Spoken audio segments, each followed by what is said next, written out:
Hi, Nick. Hey Jeremy, how you doing? I'm doing pretty good. How you doing?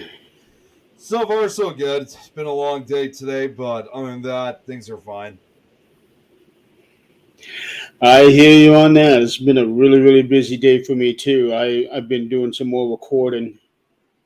Well, that kind of makes two of us because I'm kind of working on some new stories that are coming out. Yeah, I've almost got that second album complete now. Um, like I had now announced last night. This is ready and complete, and Awesome. will be released at the end of this month. Awesome. Awesome. And the one that I'm currently working on now is now definitely going to be called Age of the Fall, and that will be released in November. Sweet. Hey, all right. Hey, you made it, Robin. What's going on, Carrie? Hey, Good to Carrie. see good to see you, Debbie. Hello. What's going Hello. on, Nikki from Australia? Grandmaster Forgot UV. Spy boy, police boy. What the hell my- is that? okay, I have no idea I don't have a clue either. I don't know. I, unless I, he's talking about that strange guy there wearing the eye patch. I Yeah. What's going on, Elizabeth? Hello. Um, Exciting night tonight. But before we get to that, next week will be the last episode of the 13th Dimension, and I'm getting a haircut. That'll be a very interesting show. Yes, it That's all I will. got to say. Yeah, yes, it will. Clarissa will be coming over here, and she will actually be assisting me on this haircut. Like I said last night, I do have some mixed feelings about it, some mixed emotions, but it's something that needs to be done. Yep. Um, the one thing I am looking forward to it is that after that, I'll actually be able to have less than 5 minute showers instead of 25-minute showers. I So feel you on that. yeah, so that'll be next week, and we Rob, are Robin's asking only one haircut. well, yeah, because all of it is coming off.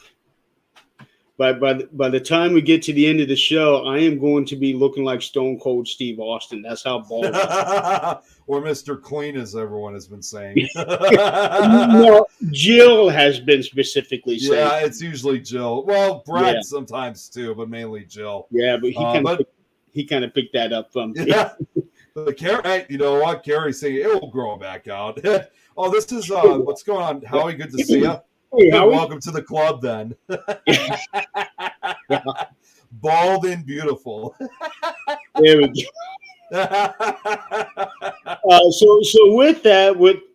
So with that, that brings up our first banner of the night. I Yes. completely neglected all banners from last night. I don't think I Yeah. put a single one up last night at No, all. you didn't.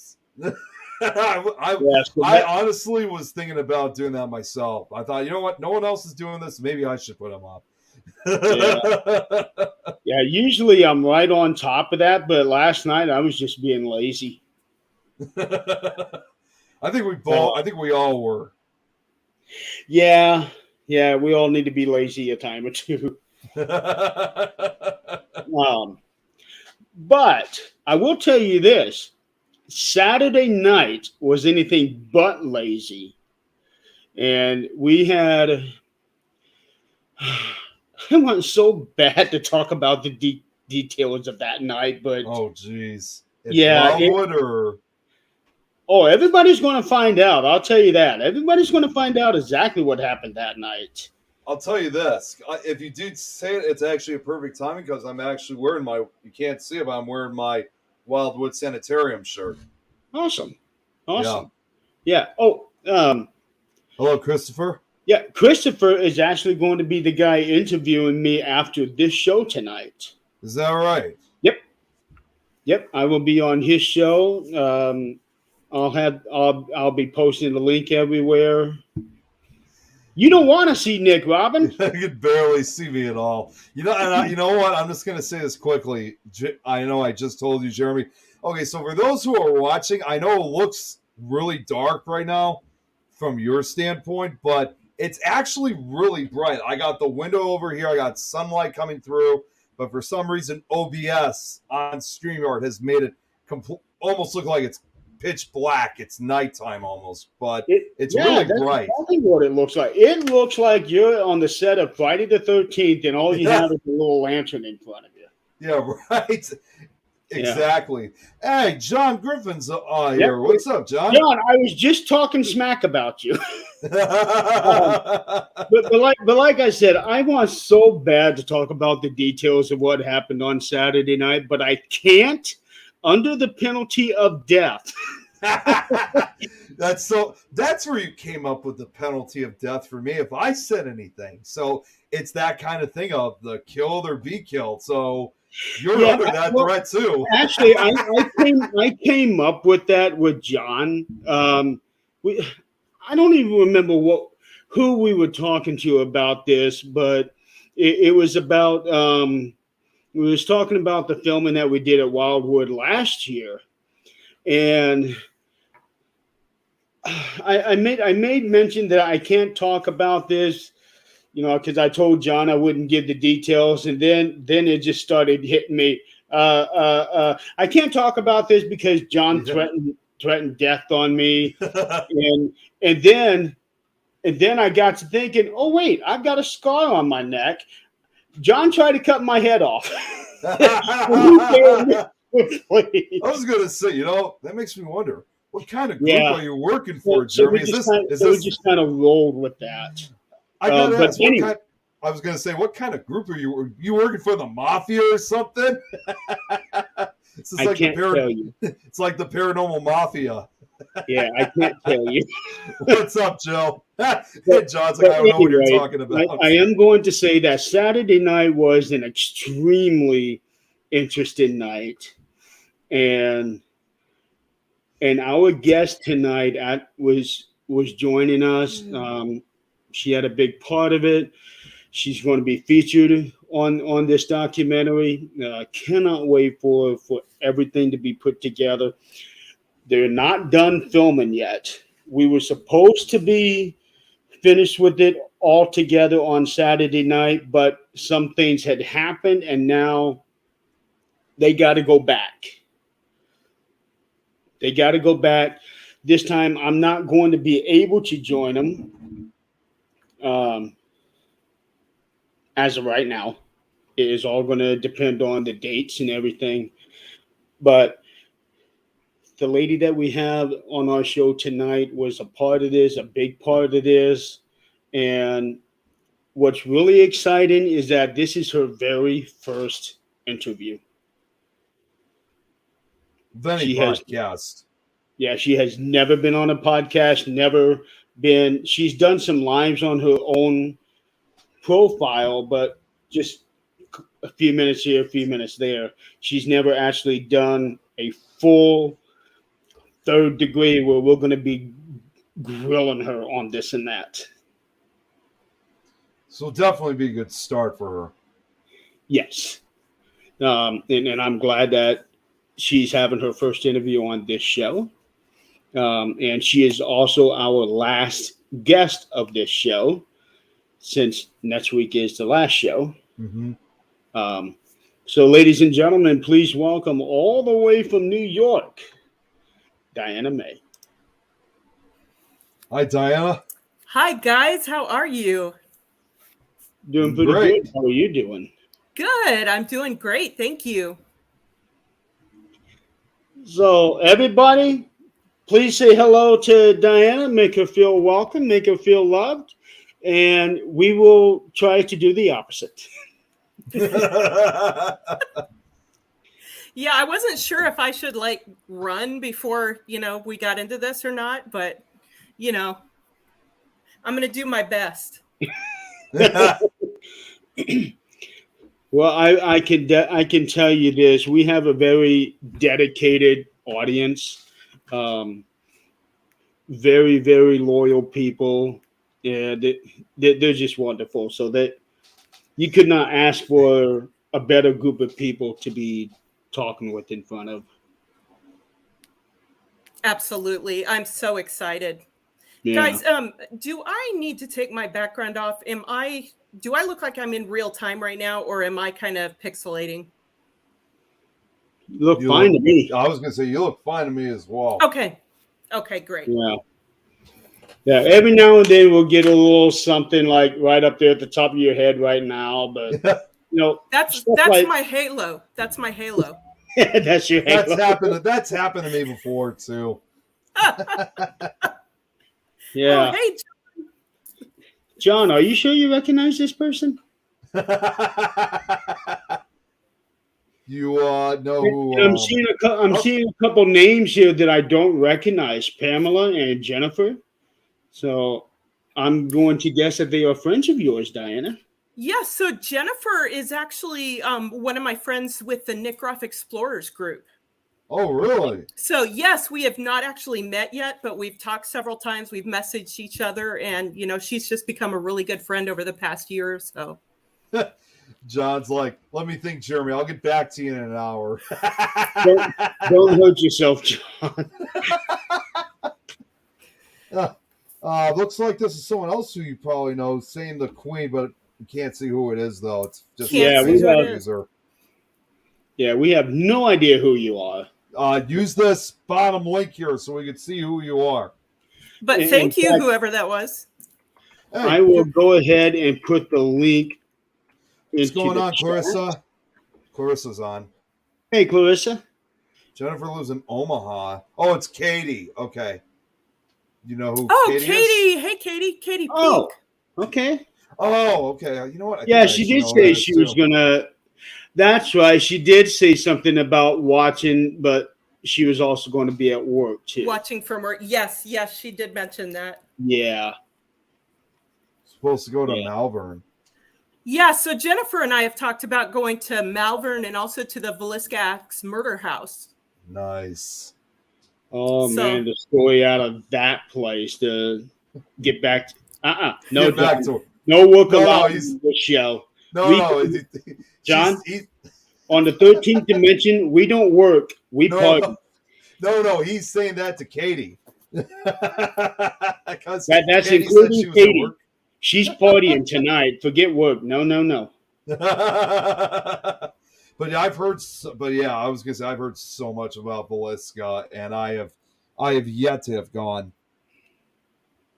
Yes, I would absolutely love to go. The thing about Villisca is they had that one ominous night several years ago where there was a storm that went through and all the windows got blown in. Yeah, I remember hearing about that. Yeah. And it was actually one of our fellow co-hosts, Shar from Shar Vanity on Tuesday nights. She was there that night when that happened. And Wow. she also has the audio that I've listened to, and it's horrifying. Jeez. Yeah. I don't know if Hey, how Gary, good to often see you. she had put that out, but she had it out on one of Greg's shows. And listening to that, I just can't imagine. Yeah, that's gotta sound pretty horrifying. It was horrifying. Reveal on Minnesota that was- Ghost Box. That definitely would have been a life-changing experience that night. Oh, without a shadow of a doubt. Yeah. Yeah. Uh, Hello, Thomas. we got Ah. 21 viewers watching, Jeremy. That's Hey, the largest amount I've seen. I'll take it. Uh-oh. Here's I'll take it. One of them is Brad. There's your Brad just nemesis, arrived. Nick. Yep, my arch There's your nemesis, nemesis. Brad. Never fear, I'm here, Nick. Yeah, Oh, geez, Don, I'm getting in from Toronto, Canada. Enjoy the. We are that's getting. awesome. Oh, So not only just that, we got Gary Fields from the UK watching too. good. Getting all Oh, over oh, Australia. Diana, we're international. Everybody is here to listen to stories from you. We got people Wow, from, wow. You got Yes. people from throughout the United States. Again, just mentioned the UK, Canada, and also even Australia. We had someone from Australia watching. We're all over. Yeah. Everybody wants to know who the hell are you? I ask myself that all the time. So introduce yourself. Where did you where do you come from? How did you get into this? Wow. So, okay. So I've got a really unique background. So I'm originally from Portland, Oregon. Um, for most of my life, I was raised ultra conservative Mennonite. And for those of you that aren't familiar with Mennonites, it's very similar to Amish. Really? So, needless to say, um, you know, ghosts, paranormal, all that kind of stuff was very looked down on in the background that I came from. So I've always had a very, very much of a fascination with that kind of stuff. And um, I haven't been able to, I'm not one that like sees things, like shadow figures and all that kind of stuff. But I've just always had a fascination with the paranormal. And so I'm honestly, I consider myself kind of an infant in the paranormal field because I've only been in it for, I guess, probably about 2.5 years ago now that I did my very first investigation at Brushy Mountain State Penitentiary in Petros, Tennessee. And I went into it yes, I went into it. I was very interested, but I was a very healthy skeptic. I was like, okay, so I think it would be amazing if there was paranormal stuff out there. You know, I had watched all the paranormal shows, Ghost Adventures, Ghost Hunters, all that kind of stuff. And I was so excited about it. And I was like, you know, it would be amazing if there was stuff like that out there. But, you know, I don't know unless I try it. So I get to Brushy Mountain State Penitentiary and meet the ladies that are the tour guides there, and got into a really interesting conversation with them. Jamie Brock and Courtney Gadwin, they're sisters, and they run the end of the line. They call it End of the Line Paranormal at Brushy Mountain State Penitentiary. And Jamie was doing a dowsing rod session, and she asked the spirit that she was speaking with. She said, because she knew that I was kind of a skeptic, and so she asked the spirit that she was speaking to, she said, can you point out the skeptic? And there's a group of people standing there. And I tell you, the dowsing rods whip around, point straight at me. And I jumped like 10 feet back. I was like, holy crap. Like, there's no way this thing just, you know, pointed me out. They were calling you out. They totally called me out. I was like, oh my God. So this was outside of the prison. This was before we ever went in. We go into the prison and we have like a bigger group of people in there. And there was probably, I don't know, 10 to 15 people. We were all standing around in a circle. And again, Jamie was using the dowsing rods, and she said, can you point out the skeptic in the group? And out of all the people in that circle, those dowsing rods whipped around, pointed straight back at me. And I was like, I'm not a skeptic anymore. Like, I cannot explain this. And I was absolutely hooked from that point on. Wow.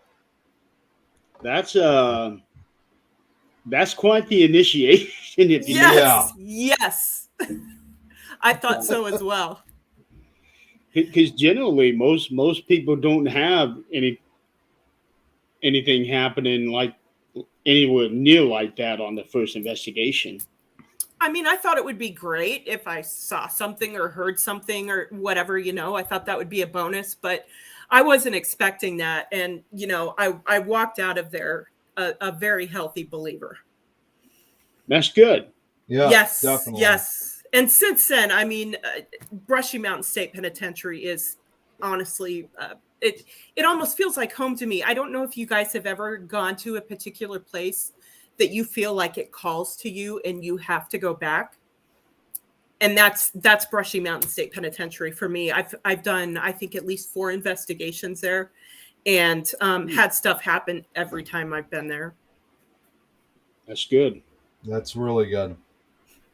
Yes. And you know what? I actually share that sometimes with a particular location myself. So I know exactly I know the feeling all too well. Hmm. Absolutely. Same with me with Crown Point Jail. Yeah, that's the other thing. You know what's funny? For me, even though it's been a couple of years for my location, it's also a prison. Which, see, I live in Chicago, so just an hour Okay. away. Just an hour away, we have Joliet Prison. So Yes, it's I've that heard of prison. it. Yeah, it's that prison that calls me back. I was actually one of the first investigators to ever investigate it. So it does call you back after you visit. So I share the It feeling. does. It Yep. does. It does. It almost feels like when you go back, it almost feels like you're coming home in a sense. Mm-hmm. Absolutely. And I was a detention officer as well. So that I think that's a huge reason why jails and prisons hold such a, I'm so passionate about investigating those places because I understand the things that go on in those places. Right. You're actually in that unique position where you can look at it from really different perspectives. Because I have never actually met anybody who has an Amish or Mennonite background Mm-hmm. in this Me field. too. So Mhm. you're the first person I've ever met. Yep. Me too. And I would imagine that would bring in a very different way of looking at things probably for the rest of us. Tom. Absolutely. Many What places call me back, but my wallet keeps attacking me. Oh my God, I empathize. I empathize so much. Yeah, every time we're going to a location, our wallets are screaming, "No, not there, not there!" Anywhere but there. Something cheap. Yeah. Yeah, Wildwood is one of those that keeps calling me back, but it's because of a guy named John. Damn it, him! Damn it, John! I know that John. Yeah, I wonder if there's some backstory to this John. I don't know. Sorry.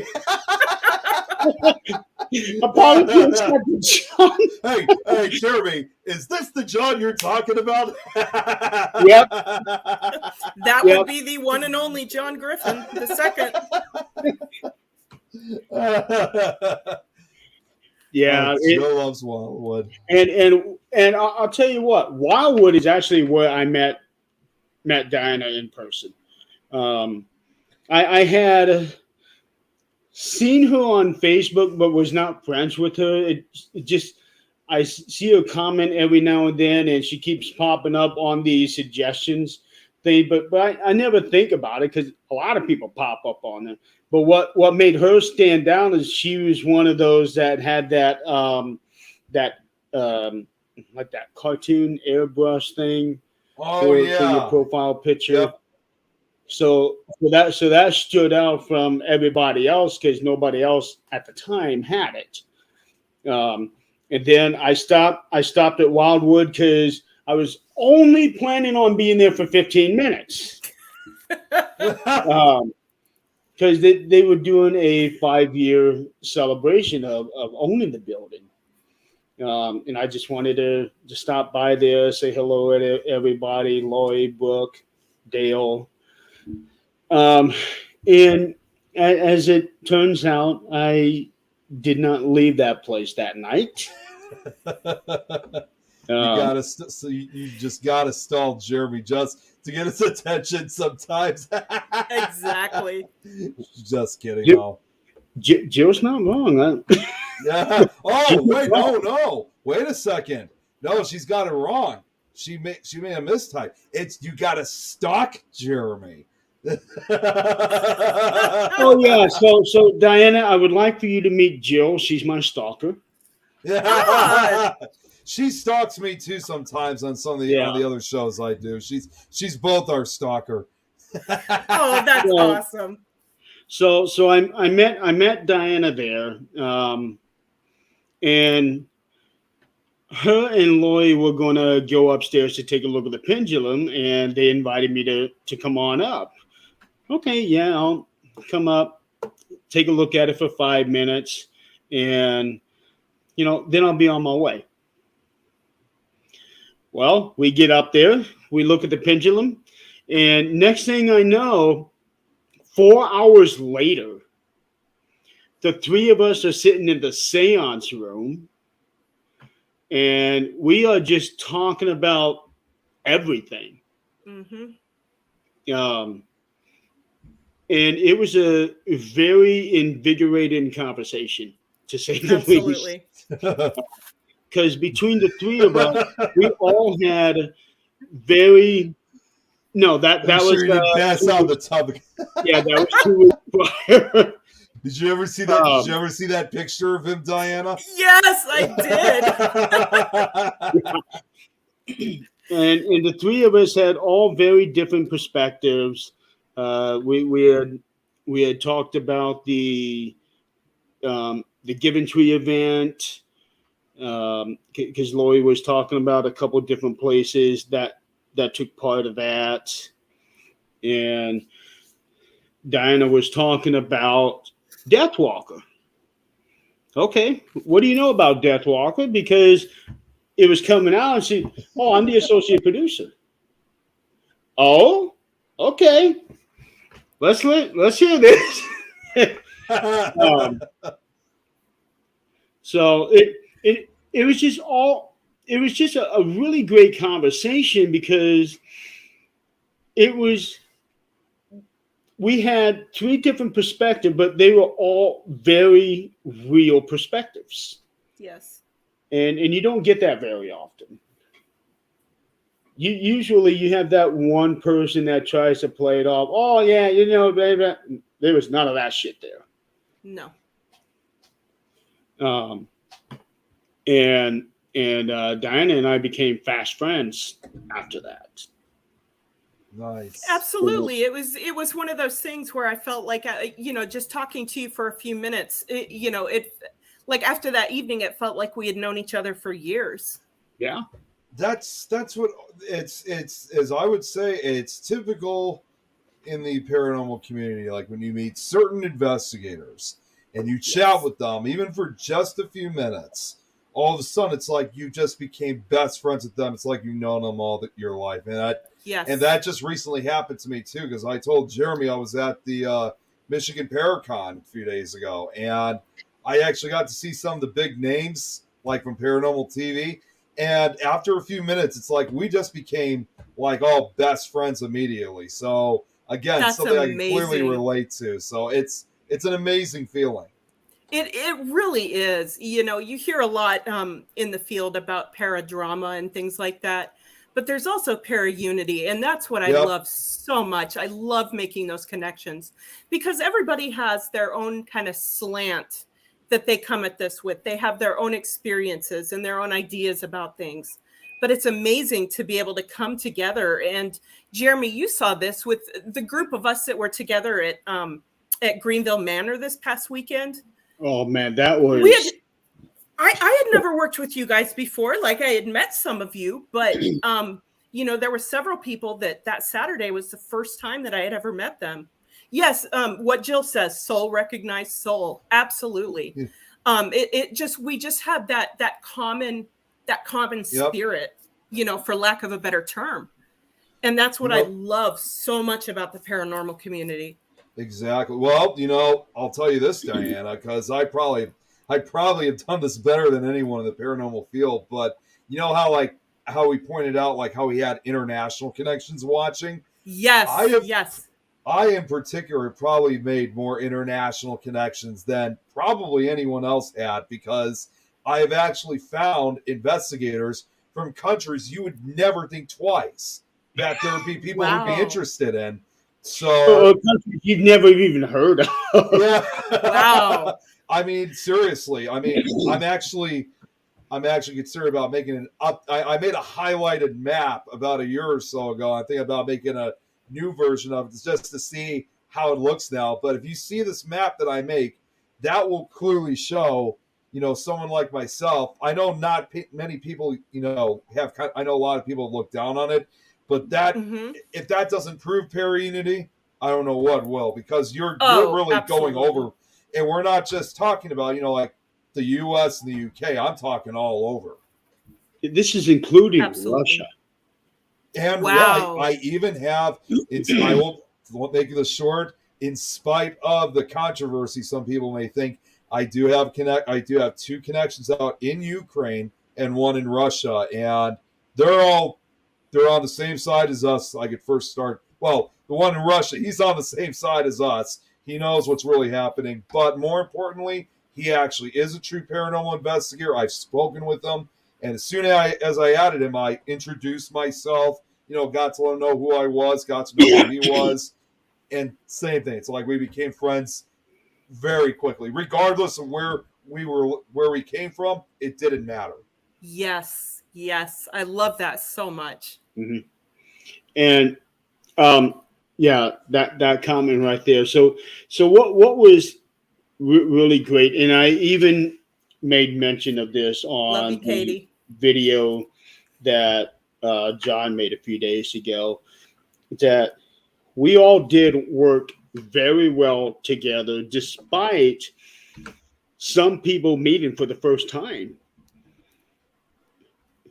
Absolutely. In the case of Diana, she had met most of these people for the first time ever that day. Right. And what was really great was that two of them took her under their wing and kind of like mentored, and I don't want to say guide, because guide would have been like they were kind of pointing you in one direction, Yes. which is what they wanted to avoid. Speaking, But someone from they England's mentored watching. you. Yep. See They what I mentored mean? you so that you could try to get more in tune on your potential. Yes, absolutely. So one of the gifts that I feel that I have, or that actually several people have mentioned to me, is being an intuitive. And so I worked very closely, or I should say Elizabeth and Ashley worked very closely with me. And like you said, they didn't try to point me in any specific direction. They just said, listen to your body, listen to what your body is telling you. And it was amazing, because once I started listening and started doing the things that they told me, it was very interesting that some of the things that I sensed were things that they sensed as well.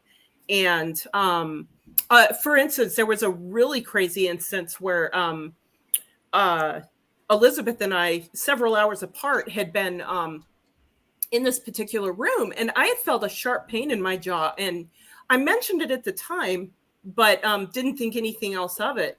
And then I brought it up again to Elizabeth, and Elizabeth said that she had had exactly the same thing happen. And this was hours after it had happened to both of us. So, just little things like that help build confidence. And, it's just, I'm so thankful for people that are willing to work with me and mentor me, because like I said, I'm very, very new in this field compared to a lot of people. And I just want to take the whatever advice and insight that I can get from the people around me and become a better investigator and become better with whatever gifts that I do have. Well, Oh, you definitely had a great group of people that night. Elizabeth, Ashley, they worked so well with you. Katie, Yes. John, they brought you in for Yes. this. So it was like everything was falling in line, not only for the project, but it seemed like it was really all starting to fit together for you. Yes, absolutely. It was such a confidence boost for me. I just felt so humbled that, here I am, this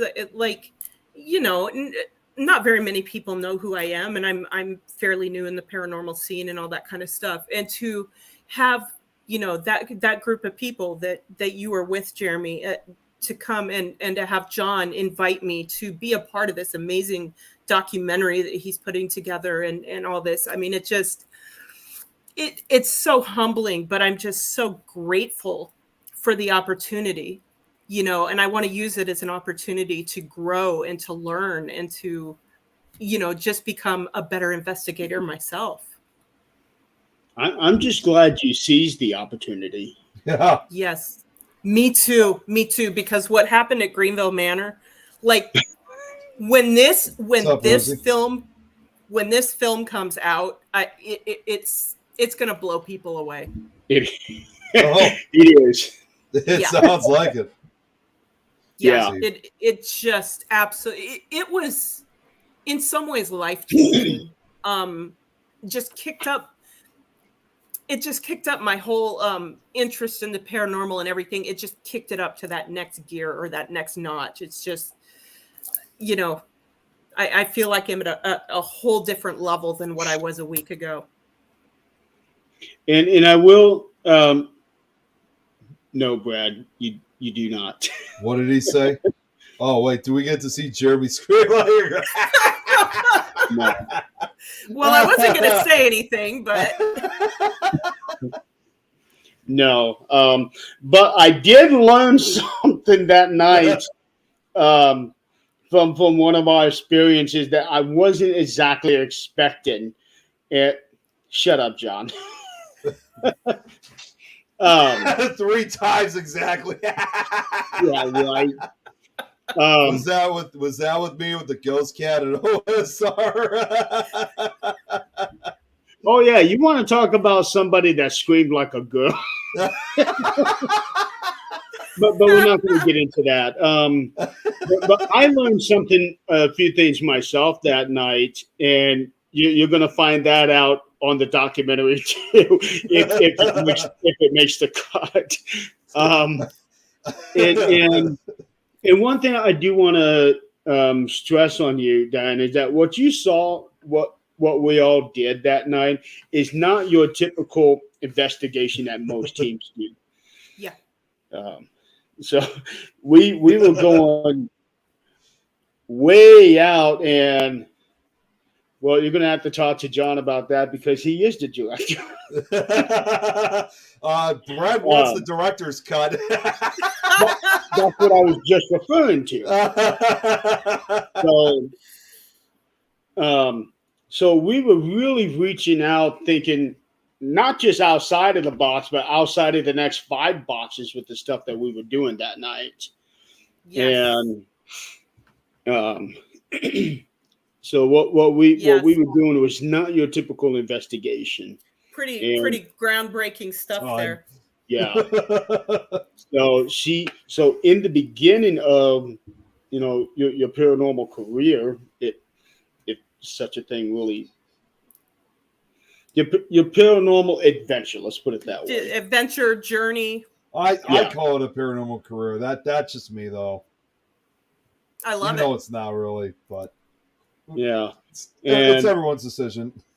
Absolutely. It was so much fun. Not just doing the research and the investigation part, but just cutting around and laughing and joking with everybody. Oh, yes. Yeah, we just had so much fun. We really did. And I found, especially like there was one night when I was at Brushy Mountain State Penitentiary, and it was just me and I think there was 2 or 3 other people. And we were tired and we were laughing and cutting up, and we got more activity just from just cutting up and having a good time. So it doesn't always have to be just serious and formal. I mean, sometimes things happen when you're least expecting it and when you're just having a great time and not really even looking for anything. Oh yeah. Oh, absolutely. At that point, that's where the spirits are like, hey, these guys are having fun. I want to have fun too. Yeah, exactly. Right. Yep. Exactly. And I think laughter and cutting up like that just stirs up a completely different kind of energy. Mm-hmm. Absolutely. Well, laughter is not something you normally get at a penitentiary. No, it's not. No, it's not. Except for, well, the only thing that I think we can ever laugh about, obviously, is don't drop the soap. Yeah, exactly. Hi, Hey, Kat. Kat, good to see you. How are you? Kat, oh my God. Kat is one of my amazing friends. She's one thing that I did not mention is I'm also a associate producer for the Ghost Finders. And Awesome. a few months ago, Kat was actually on a shoot with us. And it was absolutely amazing to meet her. She's another one that I just feel like she's a soul sister. Well, Diana, I could definitely relate because she, along with the rest of her crew, because again, living in Chicago, they're based. You can kind of say they're my neighbors. Oh, They yes, They only live an hour away from me out also in Joliet. Mm-hmm. So they're my neighbors from this area, They, at least in my they have state. got one of the coolest teams. Oh Oh my God. Amazing. I've met Nat and Elliot a couple times now. I just met Kat back in May, and that was just them passing by. I didn't even know they were going to stop when they did. Yeah. So I finally got to meet Kat, and they're just the coolest. They're amazing, and they're a phenomenal group of people. They really are. And we actually hung out. Yep. See, even Brad agrees. And if you saw that friend of mine that was watching, Tom McNicholas, he and I were hanging out with Nat and Elliot just a couple weeks ago at a mini Paracon we had out near the Chicago area. So it was like a real first time actually hanging out with them, and they're a lot of fun. I love them. Let me say I'm super jealous, but yeah, Nat and Elliot are absolutely just phenomenal. Yeah, my friend Marty is a friend of mine. She lives here in Western New York. Hello, Marty. So, hey, Marty. Hope you're doing good. So, only been in the field for 2.5 years. Have you had the opportunity to go to a lot of different places? So, obviously not as many as a lot of people have been, but I feel like I have been to a fair share of places. Like I'm very pleased with the amount of places that I've gone to so far. I've gone to Brushy Mountain State Penitentiary. I've done about 4 investigations there. Been to Greenville Manor a couple of times. Got to go to Hillcon. Also, that wasn't your first time. What is the name? No. You mean to Greenville Manor?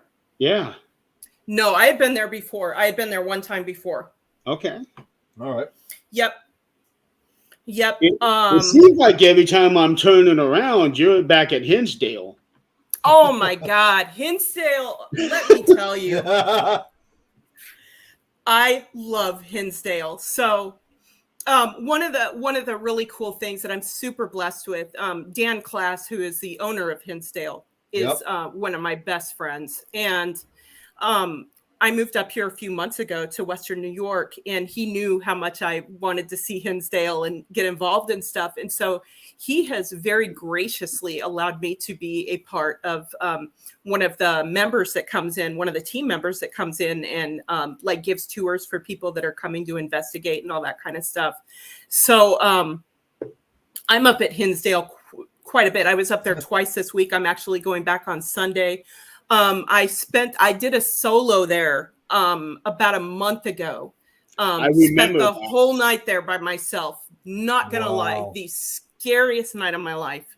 And it wasn't that anything super crazy happened, but I did hear some EVPs, caught some amazing EVPs that night when I was there. But it's just the kind of thing that when you're by yourself, you don't really expect to hear things like that. And when you do, it's a little disconcerting. So I'm sure. But I made it until the sun came up. I think I left around 6:30 that morning. I was like, yes, I did it. I didn't wimp out. Yeah,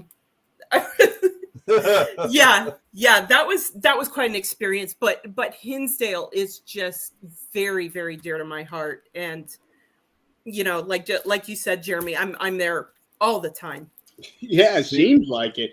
And I would imagine that, it's not just necessarily being there by yourself, which that alone brings in a lot of creepy factors to it.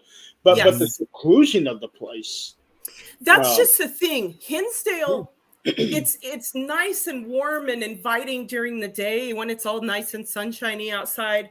When the sun goes down, it's a different place. And I don't know if either one of you have been there or not. I actually, I was there earlier this year, and it was my very first time at the Hinsdale House. But so you would know what I'm talking about. Well, then. we were there during the day. Though. We were there during the day because we had to get back. Gotcha. Because my friend Tom and I, we had to get back to Chicago, so we were only able to stay.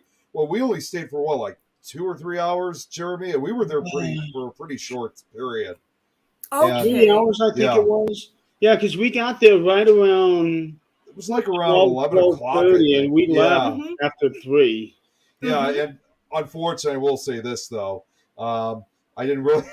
The first hour was kind of miserable for me because I had a really bad headache, so I wasn't able to actually explore and investigate.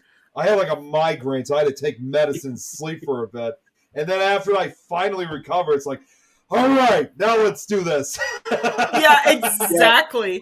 I was going to say it wasn't a Hinsdale induced migraine, was it? I've gotten headaches and migraines before. It was I think it was the change in weather, and also when you're getting higher up in the mountain areas. So, and we were supposed to actually meet with Daniel, but unfortunately he was unavailable that day, and he too has also become a good friend of me and Tom's because we've met him several times at Paracons. We've known him for about at least the last 3 years now. So yeah, he's become he's a great friend to a lot of us. He is. What's really cool about Dan is that he's participated in a couple of my music videos. Yep. Oh, that's right. Awesome. Yeah.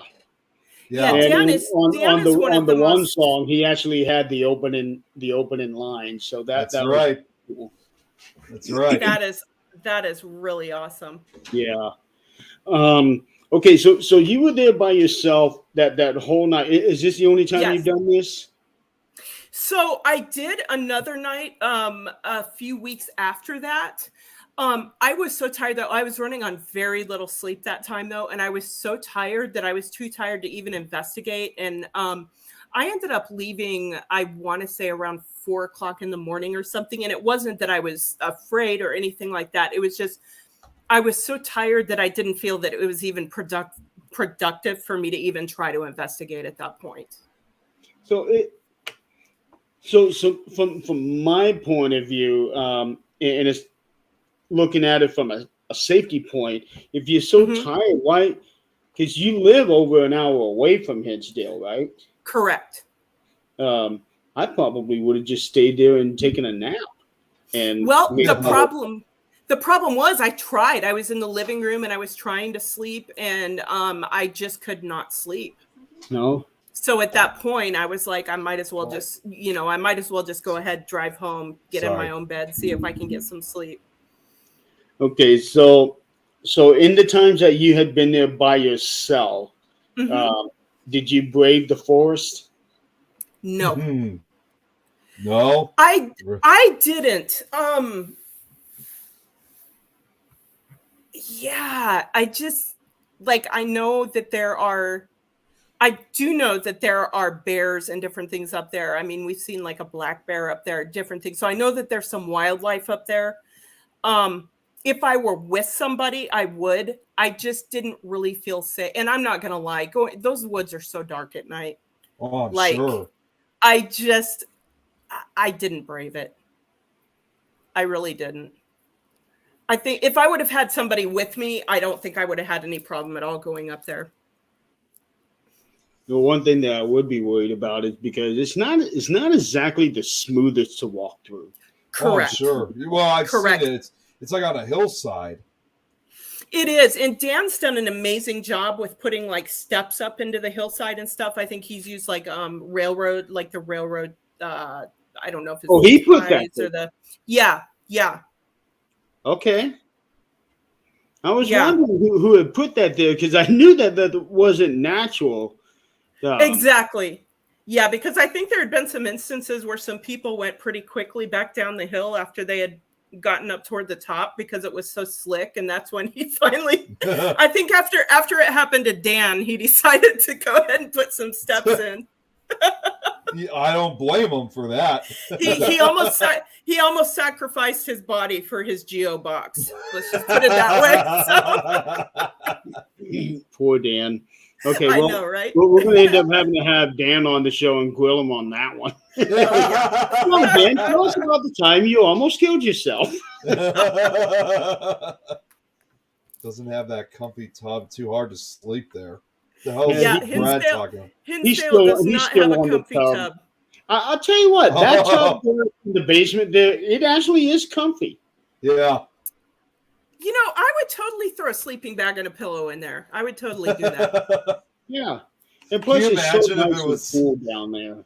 I'm just gonna say this. Can you imagine if you were sleeping in the tub and it actually still worked, and then someone's trying to wake you up, they can't get you to wake up, and they turn the water on like, Oh right, my! that ought to wake you up. That would be a very rude awakening. All right, we gotta Yeah, go. it would. Yeah, I'd be like, okay, I need to change my clothes now. Exactly. Yeah. After I'd killed somebody. Yeah, exactly. That's I'm not even sure if that tub is even hooked up to water. I don't think You know, it is. I don't know if it is either. I've never really paid attention. Yeah, I haven't either. I want to say it's just sitting there, but I could be wrong about that. Yeah. All right, so tell us about some of the other places you've been to. I know you've been to Wildwood. Have you I've been to Wildwood. Have you investigated it though? I have not got to do an investigation yet at Wildwood, and I would really, really love to. I've been there a couple times when there were group investigations, but as you guys know, a group investigation is completely different than when you've got just a very small group of people investigating. Right. Yes, it is. So I am not a fan of public investigations. Yeah, and I think it's great. I think it's really fun, and I think public investigations can be very informative for people, especially ones that have never done an investigation before. But yeah, I think that it just increases the potential for artifact and all that kind of stuff. So if I'm doing a group investigation, I don't take a lot of stock in some of the evidence that I get per se, if that makes sense. Right. Burgeon House.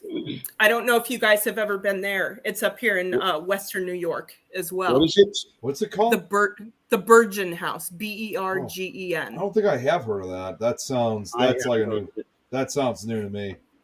Yes, actually. So if you go back, I believe it was. I want to say it was season 10 of the Ghost Finders.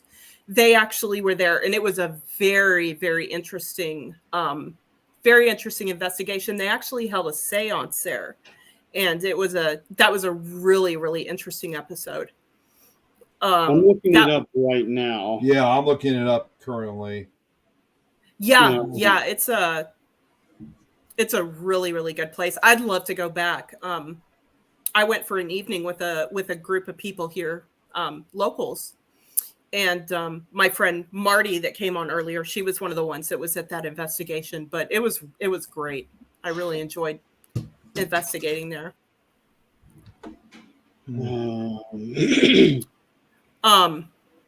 Terrytown? That sounds right. I think that's what I'm looking at too. Okay, That sounds right.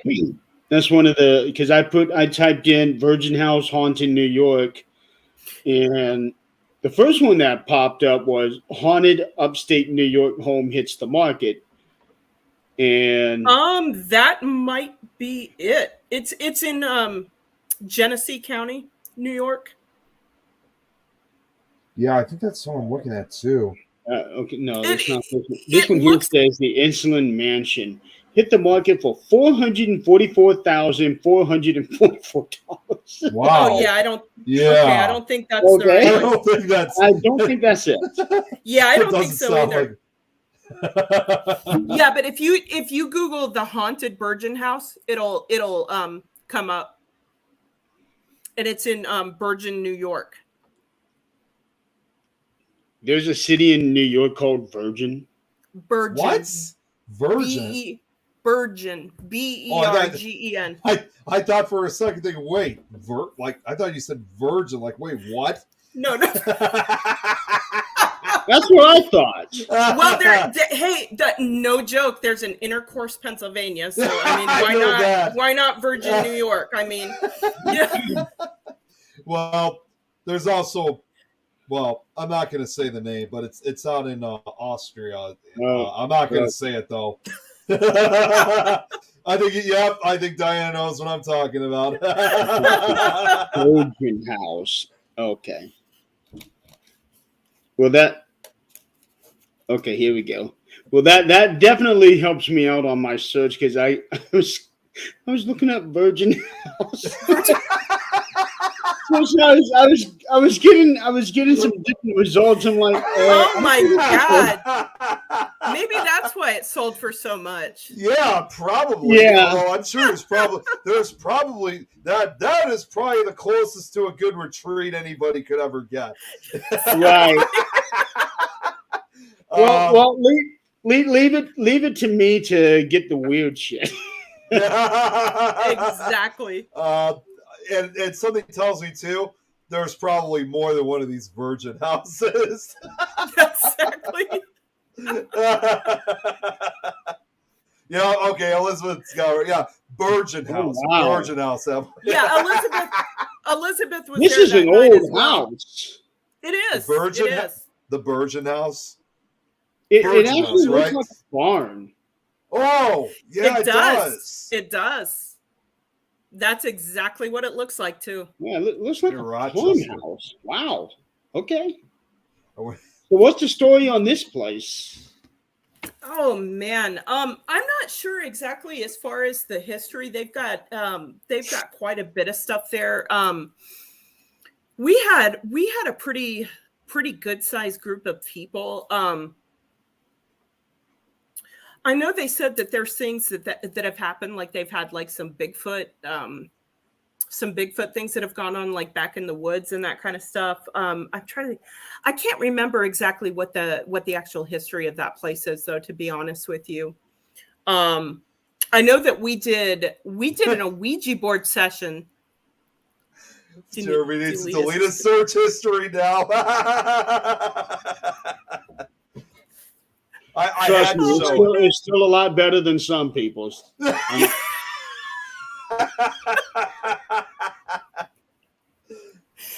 So anyway, continue on. Yeah. So it was very interesting though, because I was involved with my first Ouija board session there. I had never touched an Ouija board before because, of course, in the Mennonite church, that would have been an absolute horrible thing to do. But we did a Ouija board session, and there were some answers that came across that were very personal to one or two of the people that were there, and I just thought it was quite interesting, the results that we got. And it's like I don't know if either one of you have either one of you ever done a session before? I've watched a session. Yeah, I haven't. I've never done it myself. Not that I'm not interested. It's just that it's never happened. It haven't had the opportunity or whatever. Yeah. Right. But it's the craziest thing when that planchette starts moving, and like we got done and I looked at everyone. I was like, you guys promise you weren't making that move? And they're like, no, we weren't. So it's it was an interesting thing, but I thought it was I thought it was really special for the people that had a loved one that came through that had some very personal messages for them. So yeah, that was. Other than that, I didn't have a whole lot. I didn't experience a whole lot myself. That's why I'd really like to go back there, because I think there's a lot more to explore there.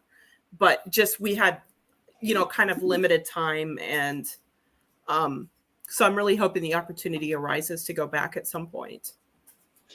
From what little I saw in there, it looks like it's in the same predicament as the Hensdale house. It's like it's secluded.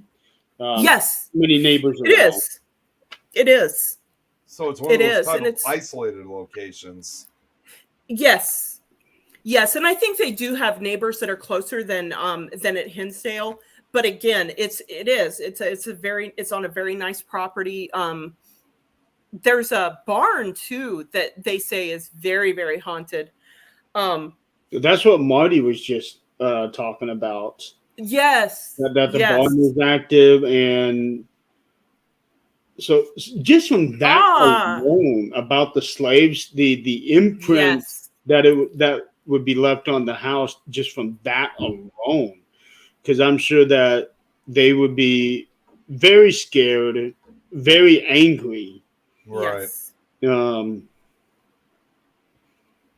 so Yes, I'm it sure would that be that it house would is be a very place nice. where there would have been a lot of traumatic feelings and like you said, just intense fear and wondering what's going to happen next. Are they coming for me? Are we going to be able to get out in time? Yep. And like you said, I really feel like those kind of emotions, those deep, deep emotions do get imprinted on places. Um, Let me ask you this. So, what you said that you grew up in the Mennonite background. Correct. So did you actually live out there on the farms, or did you guys live in the city? How did that work? Yeah, so I grew up in a very small community in Oregon. Um, there were some of the families in the church that I went to did have farms. My dad was actually a truck driver. He drove a dump truck, hauled asphalt, that kind of stuff. So there was quite a few people that had. Some of them were like carpenters, different things like that. Hmm. Um, and there were others that just had regular jobs, just like you and I would. So it wasn't like really. It wasn't like living on a like a compound, so to speak, kind of like the Mormons or some of those kind of religions. But we did it was very community oriented though. Like, we would go to church 3 times. We would go to church every Sunday morning, every Sunday evening, every Wednesday evening. So it was a very tight knit community. So during the time that you lived in that community, um, did you ever have any experiences, or were there other people there that also had experiences, and anybody ever talk about that? It wasn't anything that was ever talked about. As a matter of fact, it would have, like, if you would have tried talking about that kind of stuff, it would have been shut down pretty quickly. Well, And basically would have said that there's, no such thing as ghosts. Sound like they were pretty strict about it. Very, very much so. Yes, very much so. Anything to do with this kind of stuff, they basically would have considered as being a part of the occult or something like that. They would have viewed it as very negative and not something that's, that could have any positive outcome. okay. So, yeah. So even though I was very, very interested, I couldn't really pursue anything like that So because it would have been just shot down pretty yeah, I was gonna much. say. So essentially, it sounded like that they were. It was pretty looked down upon. In other words. Yes, yes, yes, very much so. Very Did much you have so. any experiences though? Um, not not as far as not that I would call like real paranormal experiences really. Just a very, very keen interest in it.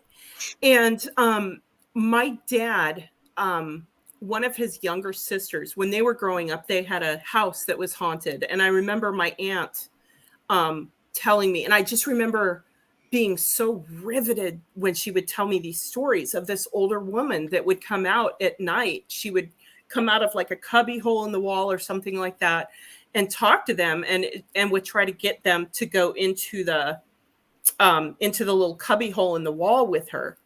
And they never did it, but the girls said that when my aunts said that when they grew up, like they never talked about it to each other. And when they grew up, they were at a bar one night together, and they were drinking and, you know, talking and stuff. And they started talking about it and realized that they had all seen the same thing. And I just remember being so riveted to my aunt, you know, when she was telling me this story. And I was just, you know, it's just something I've been so interested in. I know that my one grandmother, I believe, was involved with, I believe she did like automatic writing. And I believe she was involved in some seances and different things like that. But that was something that I was never allowed to talk to her about because it was considered, you know, bad or evil or whatever. Yeah. So unfortunately, right. I never, and my grandmother passed away from a heart attack a few years ago.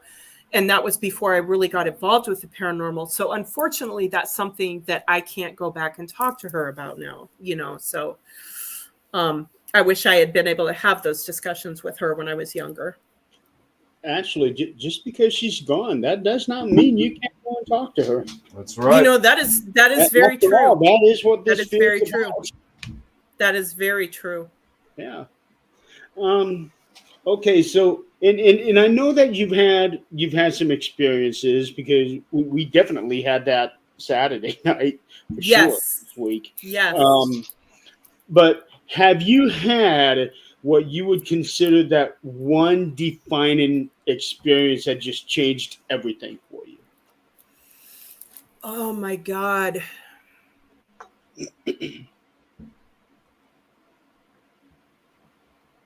I know it's one of those questions that for all of us, we either know the answer right away, or it's like, I don't know.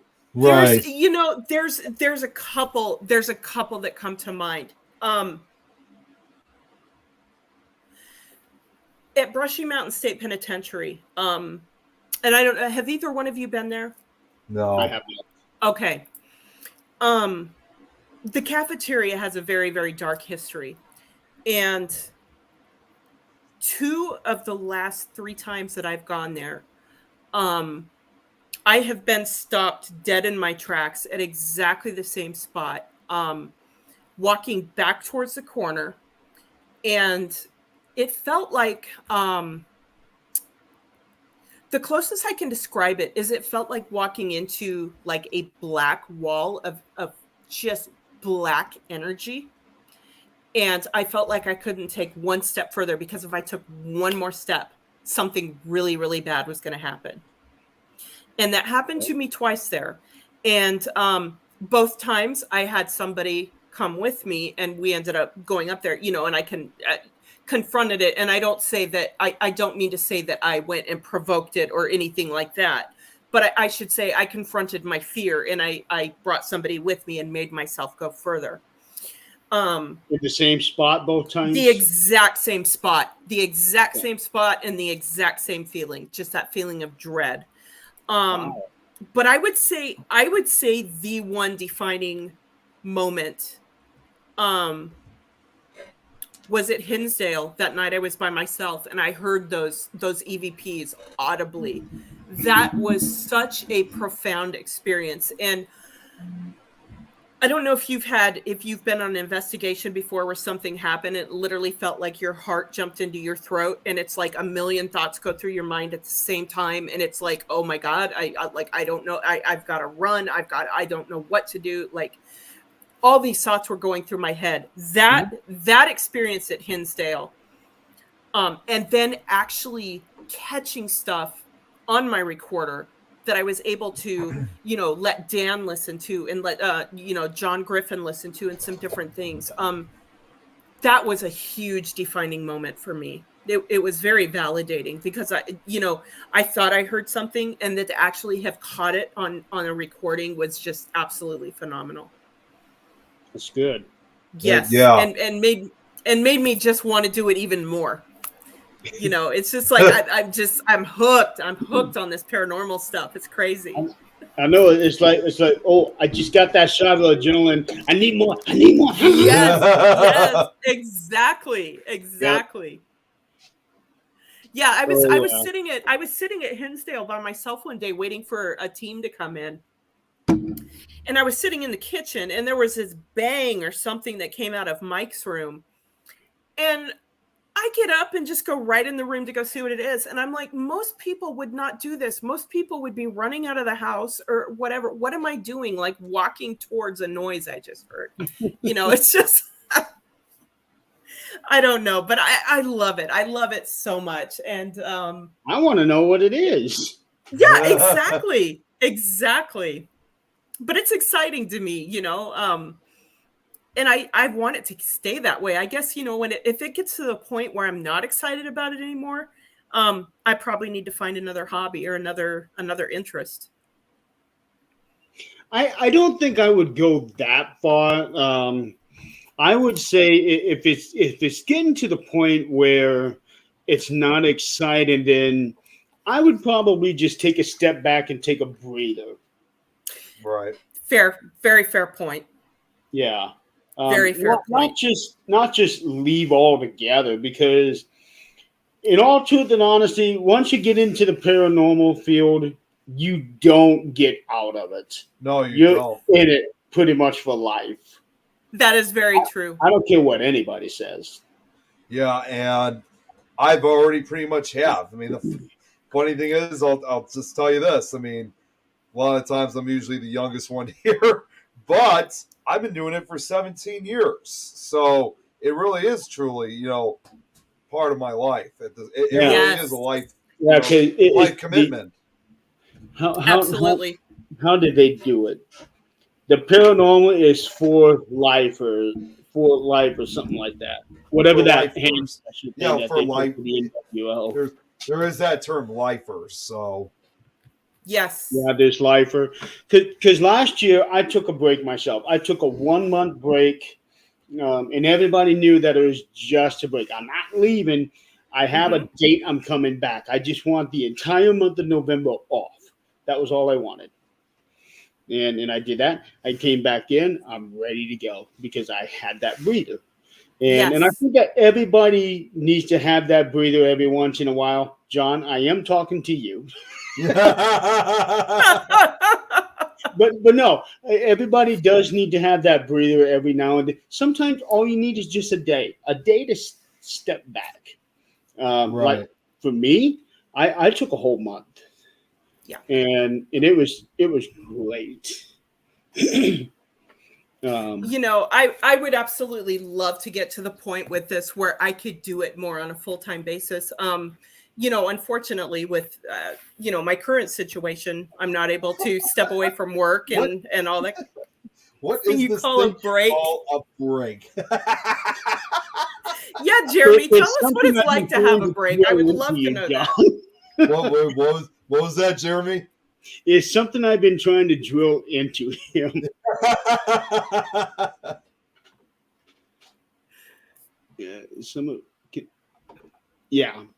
Joe's right. You cannot avoid it. You just can't. Yeah, exactly. And I will tell you, one of the most profound things that's come from this is that I feel, like I mentioned, I grew up in the Mennonite church. I grew up going to church, reading the Bible, all that kind of stuff. In the last probably year or so, I feel like my spiritual life, like I have grown more spiritually since I have come in contact with the paranormal community than I ever did when I was actually going to church full time. And I'm not trying to, I don't want to slam church or anything like that, but I just feel like, this has been a great opportunity for me for spiritual growth. And that wasn't something that I was expecting even. I think I might be able to explain why that is. Sure, go for it. So I'm going to try this, and hopefully I don't offend anybody who does have a very deeply religious background, but I think they will understand what I'm talking about. When you're looking at things from a religious standpoint, it's very much like school. They teach you what they want you to learn. Yes. And only within the confines of the range that they want you to learn. Anything out of it? No. This is it. in the paranormal field, everything is so open and broad, and there are so many aspects to it. Not necessarily just from a religious standpoint, but also from a spiritual standpoint, which um, religion does have the spiritual part, but if if it's spiritual, that does not necessarily mean it's religion. Mm-hmm. Right. Um, and you're Absolutely. also looking at everything else as well that just encompasses the entire paranormal field. So you're going to be coming from this direction, that direction, everything 360. Whereas in religion, it's if it's not in the book, it don't matter. Mm-hmm. That Mm-hmm. that's how I could try to explain it. Mm-hmm. And if anybody else has any differences opinions, feel free to chime in on that one. But I would say that would be my personal way of trying to explain that. I like that, and that definitely makes sense. Yeah. Yeah, and and I'm always very, very careful to, even though I'm no longer a Mennonite and I don't practice a lot of that stuff, I still have great respect for my heritage, and for people that practice certain things. I just look at it that life's a journey, and it takes you where it takes you, and you know, um, I think the most important thing is just to try to be a good person, and you know, do good to other people, be good to yourself, and I think you'll see the fruits of your labors at some point. Chill makes a good point here on this comment. It's not necessarily religion, although nothing wrong with having that, but it's that the world, the universe entails that all things have a spirit, so therefore we are connected to it. Mm, I love that. Mhm. Yep. Very good point. Yeah. I'll give you another example. There's this guy that I would work with. He is devout Baptist, I think he is, and when it comes to a religious standpoint, you could not be any different than between me and him. But we were best buds because we respected each other's perspectives. And he was one of those there. It's not a ghost, it's a demon. It's a demon playing with you. Mm, Right. And I'm like, I have to disagree with you on that one. So, but that to me is, he's not necessarily being mean or rude about it, but it's that closed mindedness yes. that they have. Whereas with us, you can't do anything in this field being closed minded. No. No, you can't. Yeah. So No. that's probably why you're learning so much more these last couple years because everything is Yes. so open. Yes, and I think part of it too is just the people that I have surrounded myself with. Just like you, Jeremy, and all John, all those people, Dan Class, Rob Thompson with the Ghost Finders, Nat I Elliott, like Kat, Rob. He's a lot of fun to be around. who is I like Rob. He's a lot of fun to be Yeah. around. oh, he's Yes. amazing. He's absolutely amazing. Yeah, I refer to him as my big brother. He's a really, really good person. But yeah, it's just I've really been blessed to be surrounded by people who are just who I feel are pretty like-minded, And one thing that I was going to say, Jeremy, that when you were making the comment about the gentleman that you were saying that things were demons and all that kind of stuff, Mhm. I think a lot of people when they have this preconceived idea when they get into paranormal investigating that everything is dark and evil and all that Yep. stuff. And it's not, because I will tell you that for me, I've heard many stories from Hinsdale, and I know that there have been people that have gone there and had negative experiences. To me personally, Hinsdale is a place of healing. And it's hard to explain, but I just feel when I go there, it's just like, it's almost like the house knows what I need. And I feel very calm and I feel very secure when I'm there. So yeah, it's not. I can actually relate to you on that one. Yeah, I think people get what they're looking for, and I think if you're going in with the mindset that everything's going to be dark and evil, you are going to attract that to a certain extent. Well, I think that from the way that he's looking at it is that when somebody dies, their soul just automatically goes to heaven. There is no that's the way I was raised. Yes. Yeah. I think that's the perspective that he was looking at it from. Not necessarily that every time you do something, it is necessarily dark and evil. It's just that it's demons playing with you. But I don't think it's necessarily the case. See what it's exactly what Brad said. Those people need to stop watching Zach if they think everything is a demon. Okay. Hey, I was not going to name drop, but okay. Oh, so I am going to make this statement. Zach is actually a great teaching tool. If you want to get into the field and learn how not to do a proper paranormal investigation, watch Zach. I've said what I said. On that note, I think I'm just gonna leave it right there. Now, at the same time, I am going to say I do find his shows entertaining. Oh, very. I very will say much that. Everybody loves Aaron. Oh, yes. Yeah, exactly. Yep. Yeah. And the first few seasons of Ghost Adventures I thought were great. Yeah, they were great. The first couple seasons were good. They were. They really were.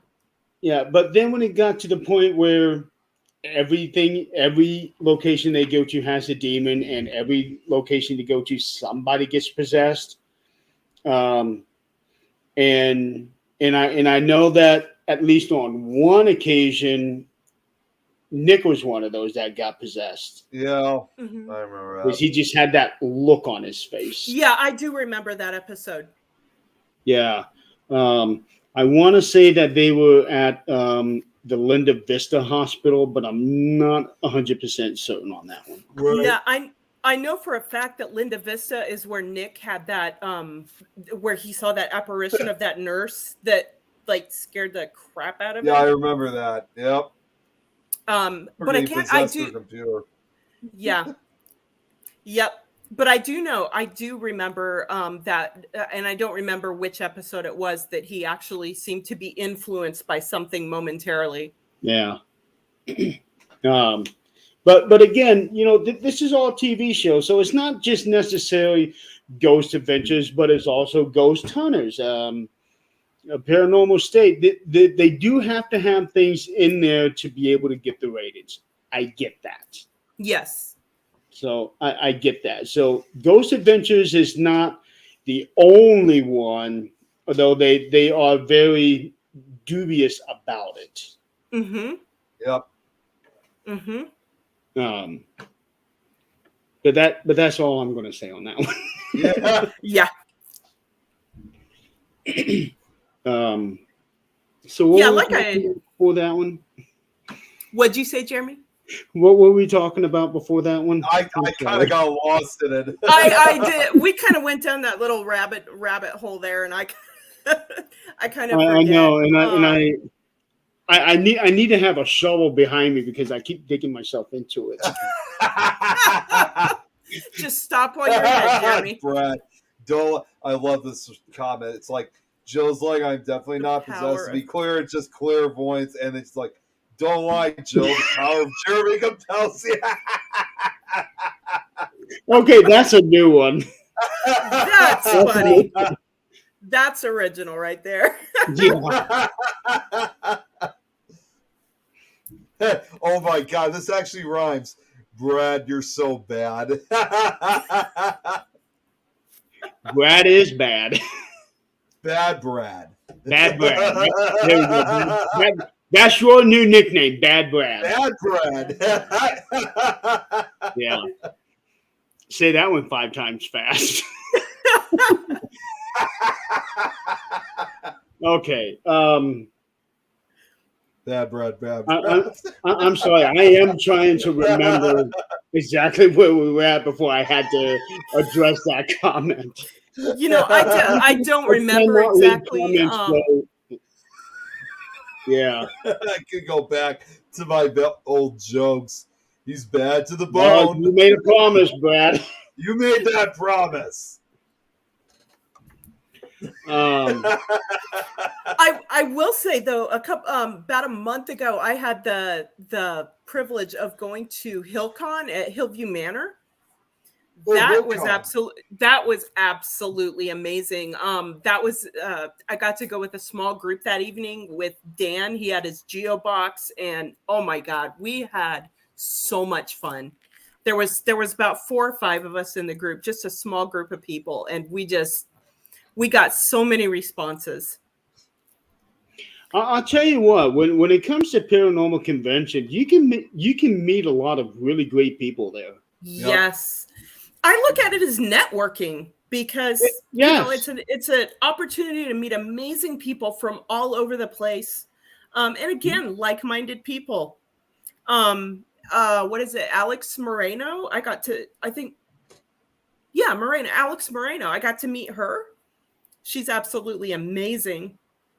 No, not Moreno. I'm so sorry. I'm getting Ashley mixed up. Matsuo. Alex Matsuo. Yeah. Thank you. Yes. I knew something didn't sound right about that. But yeah, Alex is just absolutely amazing. Marino, that's Ashley's last name. Ashley's last name. Yep. Yeah. I knew it started with an M. I just couldn't remember. Yeah, But because you were telling us that you had met her while we were at Wildwood. Yes. Yep. I met her at HillCon. Yeah, you can meet a lot of really, really great people at a lot of these Paracons. And probably the biggest one to go to would be Gettysburg. Oh yeah. my God. That's on my bucket list. See, I Yeah. haven't been there either, but ironically enough, because like I mentioned earlier about the Michigan Paracon, I came to that realization that Michigan Paracon again is really big too, and it's usually about a week after the Gettysburg Battlefield Bash. So I'm honestly believing that there's probably some kind of rivalry that's kind of going on between the two cons to see who could have the largest amount of people, Oh both my vendors God. and Yeah. visitors. It I have- shouldn't matter because there's Yeah. a lot of really, really good conventions that draw There in is. thousands of people. Oh, yeah, there is, without a shadow of a doubt. Scarefest down in Lexington, Kentucky is Yep. one of the largest there is. And also there's New Jersey. The New Um, Jersey New Paracon. Jersey Paranormal Expo, something like that. Mhm. Yeah. Then of Mhm. course, They're We also- another really large. Really one of our other larger ones that we have, not necessarily paranormal, but it does have some paranormal stuff in it. It's mostly horror film stuff. Here in Chicago, we have Flashback Weekend, which that's a pretty big con too. Was that the one they had the reunion of the people that worked on the clowns? Yep, that's the one. I know. I Wow. wanted to go to that one. Yeah, we had a Flashback Weekend last year, and obviously you probably heard that Jeremy's a huge fan of Killer Clowns from Outer Space, I and am. it turned out that Oh wow. yeah, and it Well, turned I out even that, have one of their clowns tattooed on my leg. yeah. But what was That's even awesome. That's how dedicated I am to them. but what's even cooler though was that we actually had two of the actors that played the clowns that were going to be at Flashback Weekend. So when I saw that advertised, I immediately I was like, oh god, I got to get a hold of Jeremy for this. So I sent him it. I was like, you got to come to this. And then he told me that one of the actors that was going to be there was the guy who played his favorite clown from the movie, but he couldn't make Oh it my though. God. Damn it! Oh no! Hold on. I'm going to. Come on. Yeah, they do similar with the Gem shows here. When Gem Fields, 3 hours drive west and goes on a weekend for the CQ Gem show. I don't know what that is. Oh yes, and Elizabeth brings up another one, the one with the warrants. Yes, war- yes, that's the one I was thinking. Let's see. Hang on, I'm trying something here. I think I already know what it is. Yep. Hey, there's Jenny. What's going on, Jenny? Hello. Diana, just so you know, again, another international person watching. She's all the way from Ireland. Oh, that is Yeah. so awesome! Welcome. And then Robert is also, he also lives in Australia. Oh, that is so cool. I just love it. I love how the paranormal community, like I said, it's networking. Oh, yeah. Oh my that's God, exactly what I Jeremy. was thinking. Yep. Yep. And he's in that pose too, where he's kind of going Wow. like this. That's the pose that I have tattooed on my leg. That is awesome.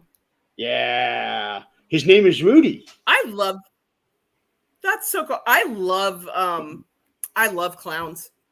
I know a lot of people are scared of them. I think they're so cool.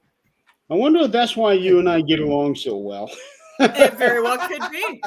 Oh my God, Always- Jenny's saying, "Show us your leg." I am not the kind of person who shows skin on a show. Wrong show. Oh my God, I love Brad's comment here. Where did you find my senior picture?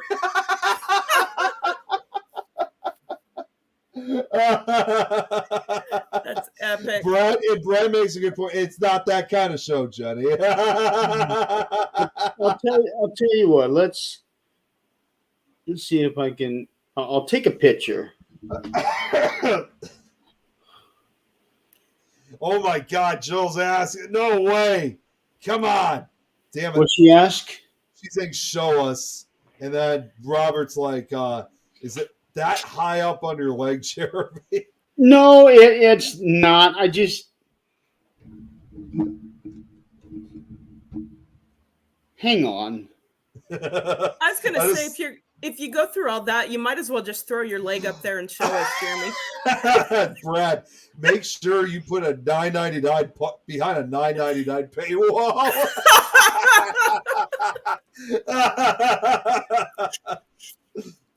and with that, we'll also, and if you call now, we'll also send.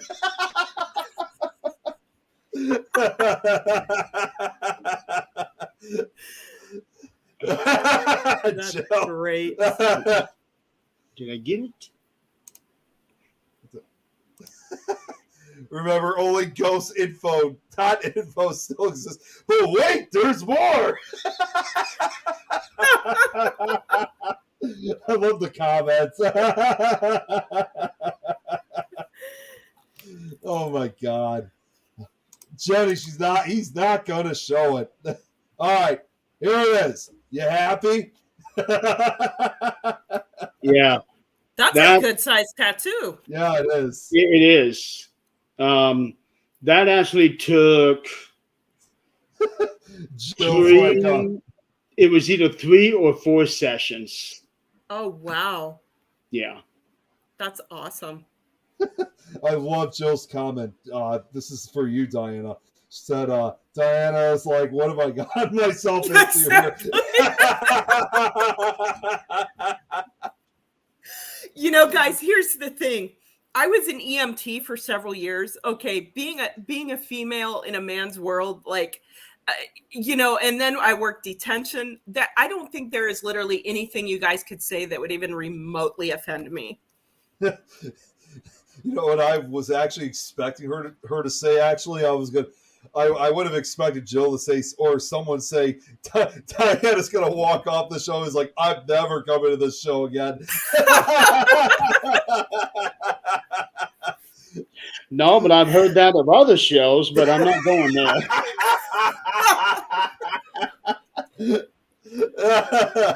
So there you go. You got to see my leg. Yeah, you happy, Jill? Yeah. Jenny, Are you happy now?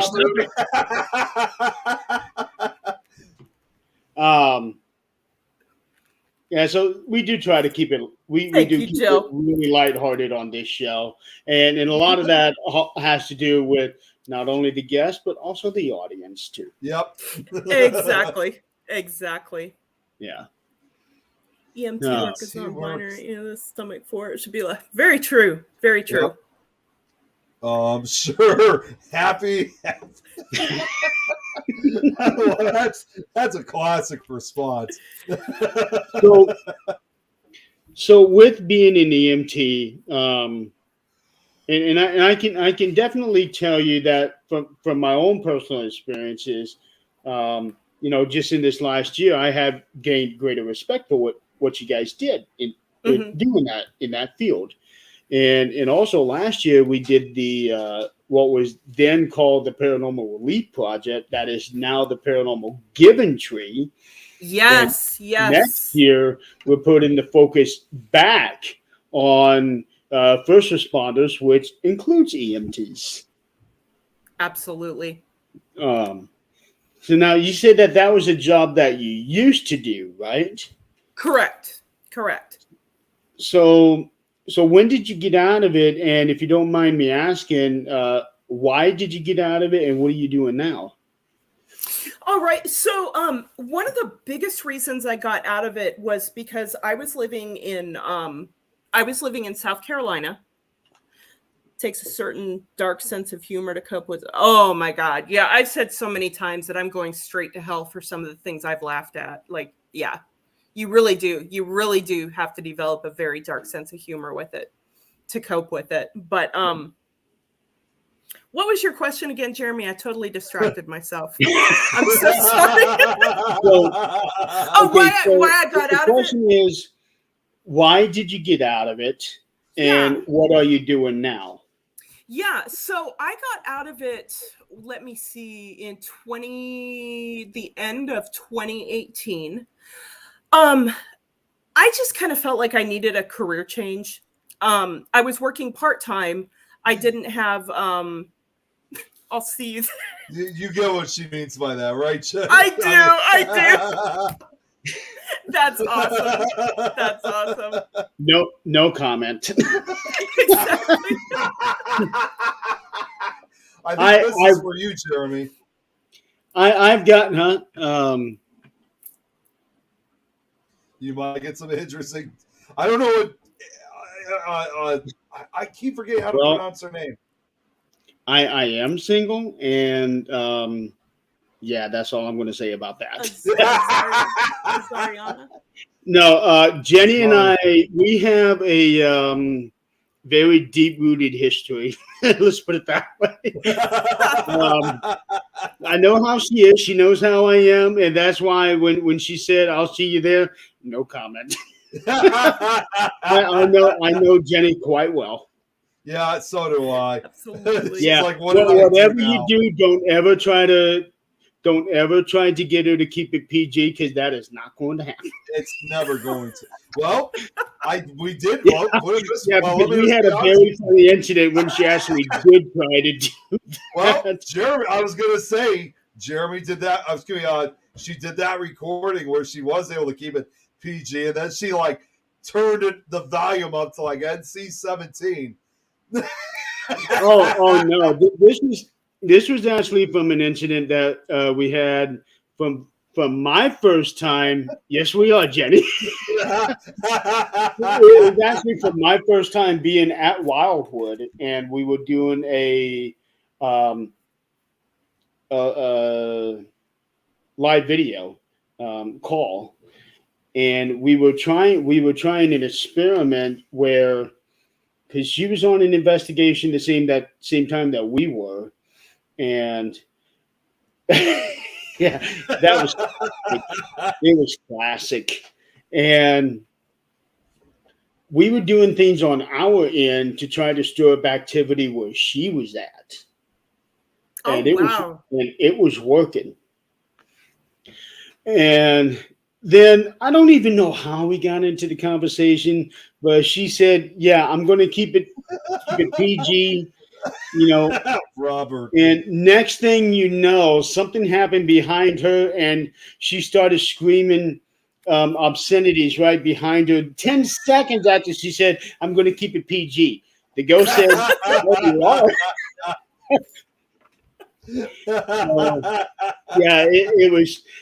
And when that happened, we all just busted out laughing. It was her, Was it? myself, John, and Robin. It that made that night, that moment. That's awesome. It That is was. so awesome. At Yeah, the it same was time so as much. It was so much fun. I bring it up a lot. She brings it up a lot. That might have been one of the best moments we've ever had. I don't think That's I've ever seen that. I got to check that out now. It's funny. I'm telling you. Well, I could just basically It say was that. I mean, funny. you know what? And Jenny has said this to me so many times: is that that's that's just how Irish she is. Yeah, wow. Keep it That's PG. amazing. You could yeah. not have made it up, and I'm living it 3 or 4 years later. Mhm. Yeah, Wow. we could not recreate that if we tried. It was just one of those classic moments. It really was.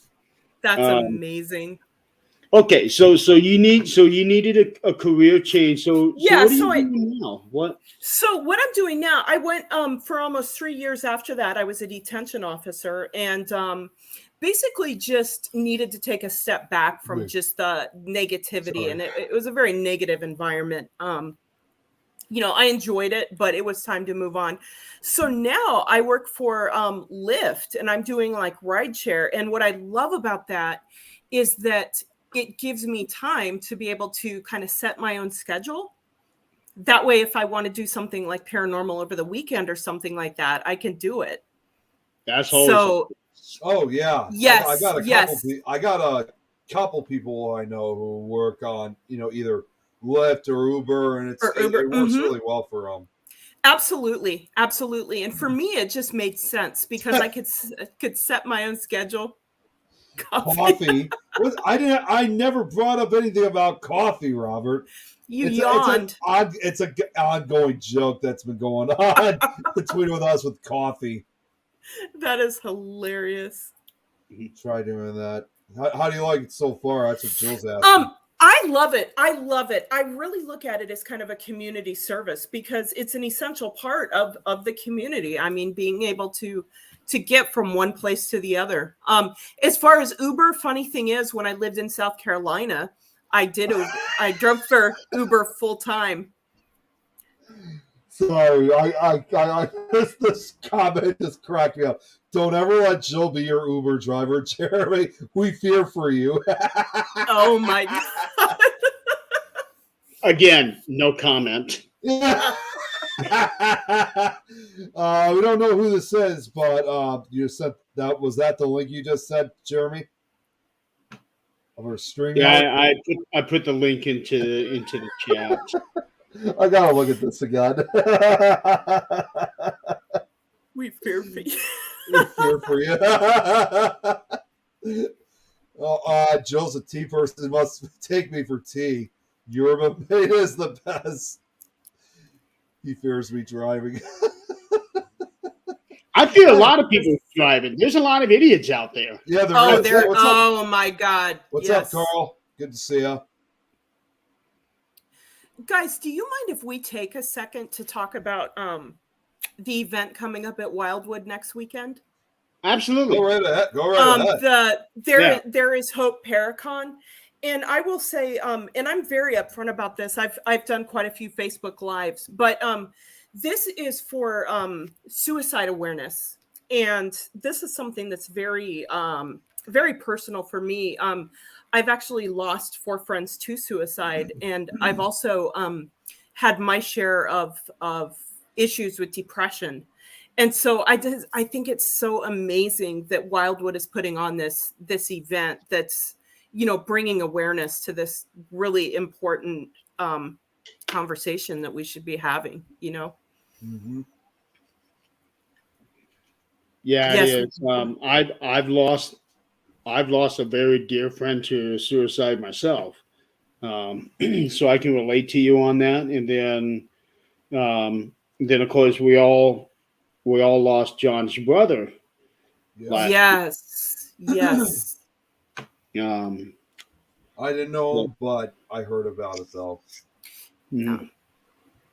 Yeah, unfortunately, I never had the privilege of meeting Jeremy, but I've heard so much about him, and he is his spirit is so alive at Wildwood. I mean, just everything about Yeah. Wildwood is Jeremy.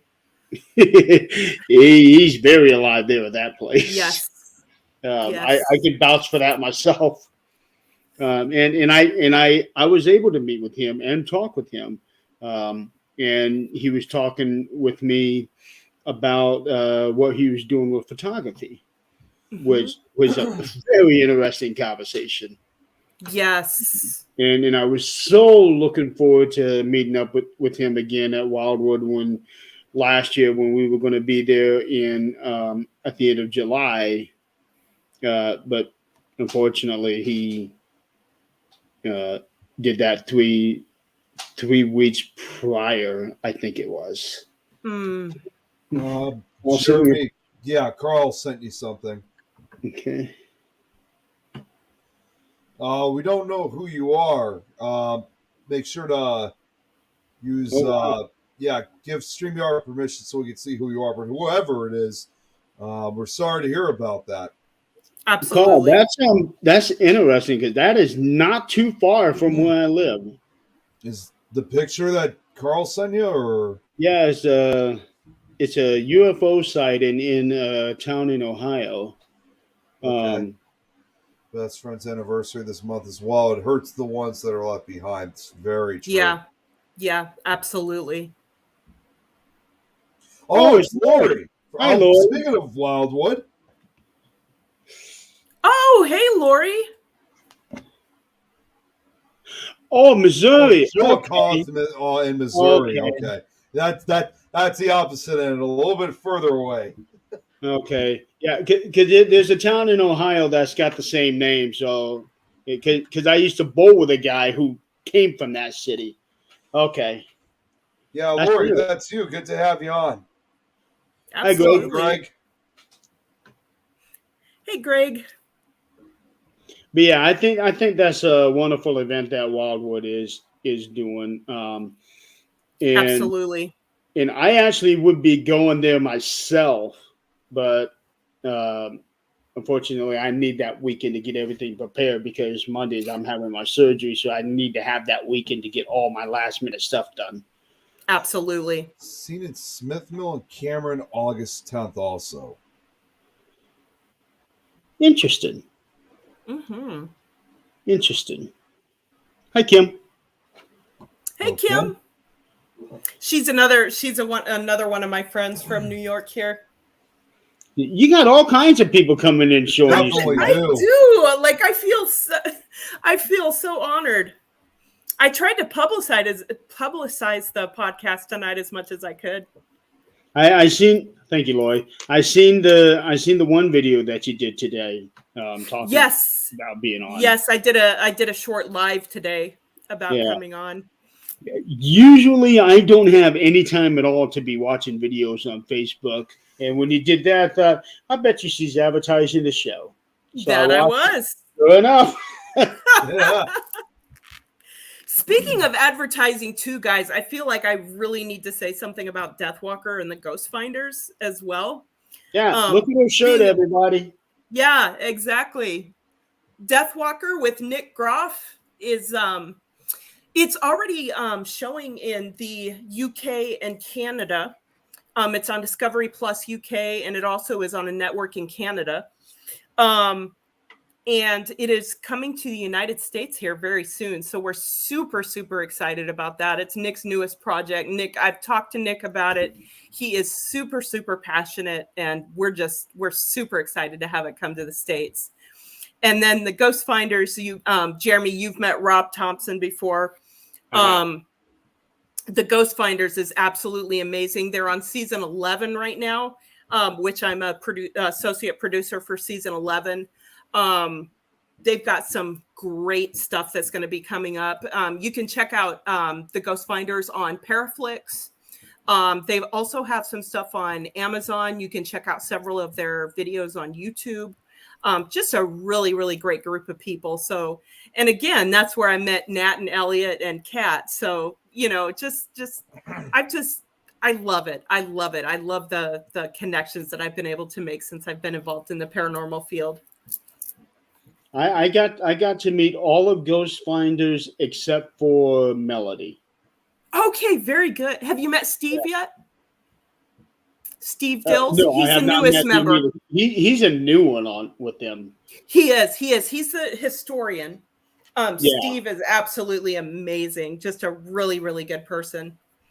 Yeah, I met Dan. He actually sought me out at this event because they did a DeadCon here in Fort Wayne, and Dan and I were just real close, and he actually sought me out, and he introduced me to Rob, and therefore I got to meet Rob's wife or girlfriend, partner Heather. Mm-hmm. Yeah. Yep. And then I met Megan, yes, the one with the pink hair. Yep. Yeah, I'm always forgetting her name. Yeah, Megan. Megan is amazing. I just remember her as the girl with the pink hair and the boyfriend who looks like he's John Lennon. Yeah, exactly. That's funny. That would be. He looks like he came straight from the 70s, and he is cool as hell. Yeah, that's Matthias. Matthias is absolutely amazing. I love him to death. Yeah, him and Megan are phenomenal people. Yeah, they're all great people, and yes. And you're actually working with them. And I'm I look at stuff like that, and I'm like, how did I get so blessed or so lucky, whatever you want to call it, to be able to be involved with these amazing people? Something that 5 years ago, I never would have dreamt that this would have ever happened. And to be working with Nick. I mean, Nick Groff I have so much respect for him. He's such a pioneer in the paranormal field. And, I just feel really blessed to be able to be associated with such amazing people. That's awesome. It is. Yes. Super exciting. So what do you have? What do you have next coming up, and what do you have on your bucket list? So next coming up, I'm going to be actually helping Dan out with some tours, some events at Hinsdale in October. I think we've got 4 events set up. So I think myself and one of the other ladies that does tours, we're going to be doing Rachel. some. Oh, hey, Rachel. I actually met Rachel at the Beacon in Virginia, the Beacon Theater in Virginia a few months ago. Okay. But yeah, I'll be helping out with the events at Hinsdale. And then the only thing that I know of for sure that I have coming up is us going back and filming the remainder of the episode at Greenville Manor, which I'm really, really looking for. I want to go so bad. Yes, I know. Maybe something will work out that you can, Jeremy. That would be absolutely amazing. I'm going to try. That would be amazing. Need to know the date. I'm still waiting on the date from John. Exactly. Exactly. But as far as bucket list, I would say there's two places that are really huge bucket lists for me. Trans Allegheny Lunatic Asylum. Oh I yes. really, really want to go there. And another place, which I don't know if you've heard of this or not, Lake Shawnee Amusement Park. Yep, I've heard of that place. I'm not familiar with that really, one. it's a super creepy abandoned amusement park in West Virginia. Yeah, it's like if you could basically visualize like what an abandoned abandoned amusement park looks like if you've seen like pictures of it for like movies or whatever, this Yep. is probably as close as you will ever get to seeing one in reality. And it's one Absolutely. that you can, and it's one that you can go in. They will. I mean, you still need to get permission, but it's not one of those type of places where it says no trespassing. They actually do allow investigations in Lake Shawnee amusement park. They do. You can actually go onto their website and you can sign up for investigations and stuff. I haven't done it, but I would absolutely love to go there. I'm like just intrigued with places like that. Yeah, and like a lot of these places, it's been on a lot of the paranormal television shows. I mean, it's been featured on different shows for like 20 years. So it's a pretty popular location. And they all say the same thing. It's definitely one of the scariest places, not only in West Virginia, but if not the world. Wow. Yeah, I would absolutely love to go. That's definitely a bucket list place for me. I think that's like that for all of us. It's on my list too. Yes. And then I think it would be super cool. Yeah, road trip, Marty. That would be amazing. And then I would absolutely love to go over to Europe sometime and like to Ireland and the UK and just the history of these places and, to go into a castle hundreds of years old, like. Or even older, even not to mention that's even stuff that's even way older than what we have here in the United States. Yes. It is. Yes. Yeah. I think that would be phenomenal. Yeah, that's why Jenny over there, she's got it made. She can go into all these. Yeah. I know, right? On Jenny, yeah, if you're looking for someone who can get you to like a lot of haunted locations, especially, in Ireland, Jenny's the one who can do that for you. That would be so amazing. Oh my God. Let's do a trip, guys. Yep. See? Yep. Castles are my weekend. I mean, come on. That's so amazing. Yeah. Jenny, she goes to Leap Castle a lot. Yep, that's like one of her biggest locations that she goes to a lot. Anytime I think of Leap Castle, I always think of Jenny. Yep. Oh my God! And the funny thing is, I've known about Leap Castle for years, but it was just like most recently, about a year or so ago, I met Jenny. So so now you kind of have that connection. Yeah. Mm-hmm. Jenny can go what's funny what's funny, and Jenny, I'm pretty sure you're the one that told me. Somebody told me that. I think it's her. And she'll correct me if I'm wrong on this one, but there's this one place that she went into. She goes in there and she's already got an audio running, and she got an EVP saying the bitch is back. Oh my God! Yeah, I think it was Jenny that got that. Yeah, because she says here she was in Leap Castle 2 weeks ago, back in 2 weeks, and then Redwood Castle in November. Wow! Oh my! You know what? That actually kind of reminds me. Isn't it when Robert mentioned that? Isn't there a song with Elton John that's called? What is that song called? That there's a song that goes kind of by that title. Oh my God, what was it? Okay, I think that was her. She's not correcting me on that one. No, wait a minute. Actually, I looked it up. It's funny I looked it up because Jenny she mentioned something about Elton John. He did a song that was called "The Bitch Is Back." He did. Yeah. That is hilarious. He did it with Tina Turner. Yep. Yeah. He did it with Tina Turner. Yeah. So you should have corrected that, Robert. So So funny. you know the funny story behind that song, don't you? I don't. It actually came from Elton John's writing partner. His wife always referred to Elton John as the bitch. Oh, wow. Yeah, Wow. in a good way, not in a bad way, in a good way. Um, and so they wrote a song around that. Well, that explains a lot of why it's such a good Yeah. song. Then, because I actually did see Elton John perform almost 10 years ago, and he Oh, performed it. That was wow. what. Oh, he was good.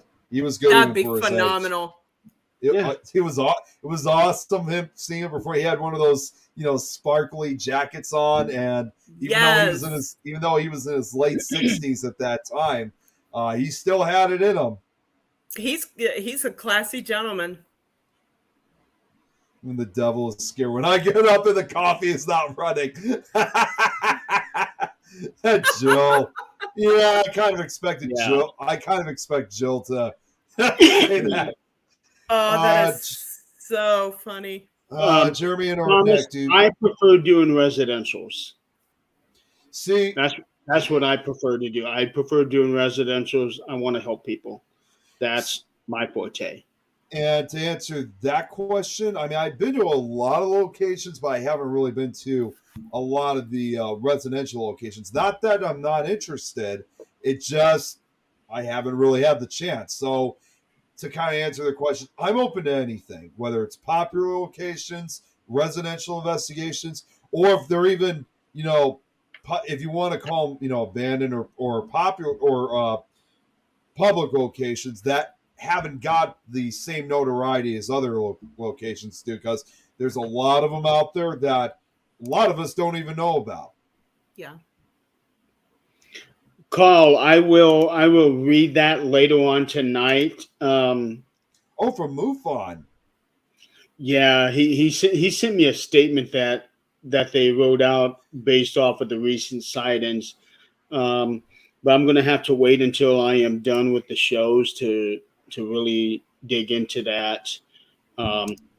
Robert makes a good term. Unheard of locations. That's the best way to Yeah. describe them. Yeah. Because for us, like here in Chicago, we do have a lot of locations that are well known, but some of which, haven't been frequent on television.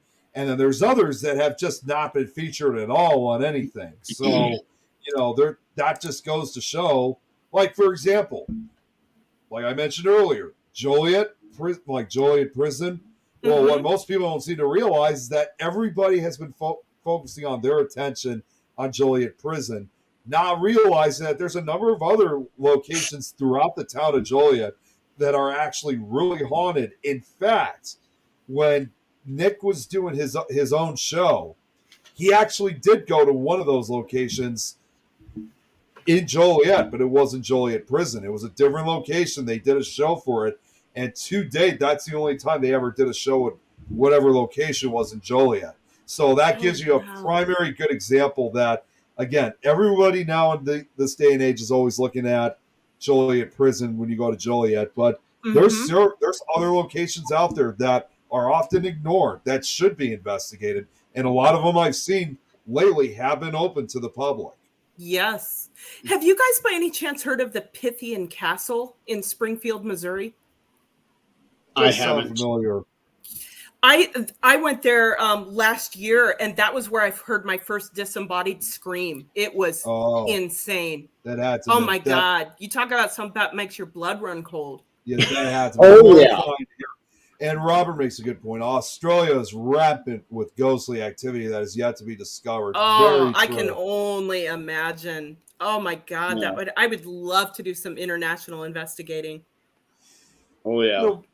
I'm going to be putting a link on here. This here is a link that's going to be for the show that I'm going to be on here in 20 minutes.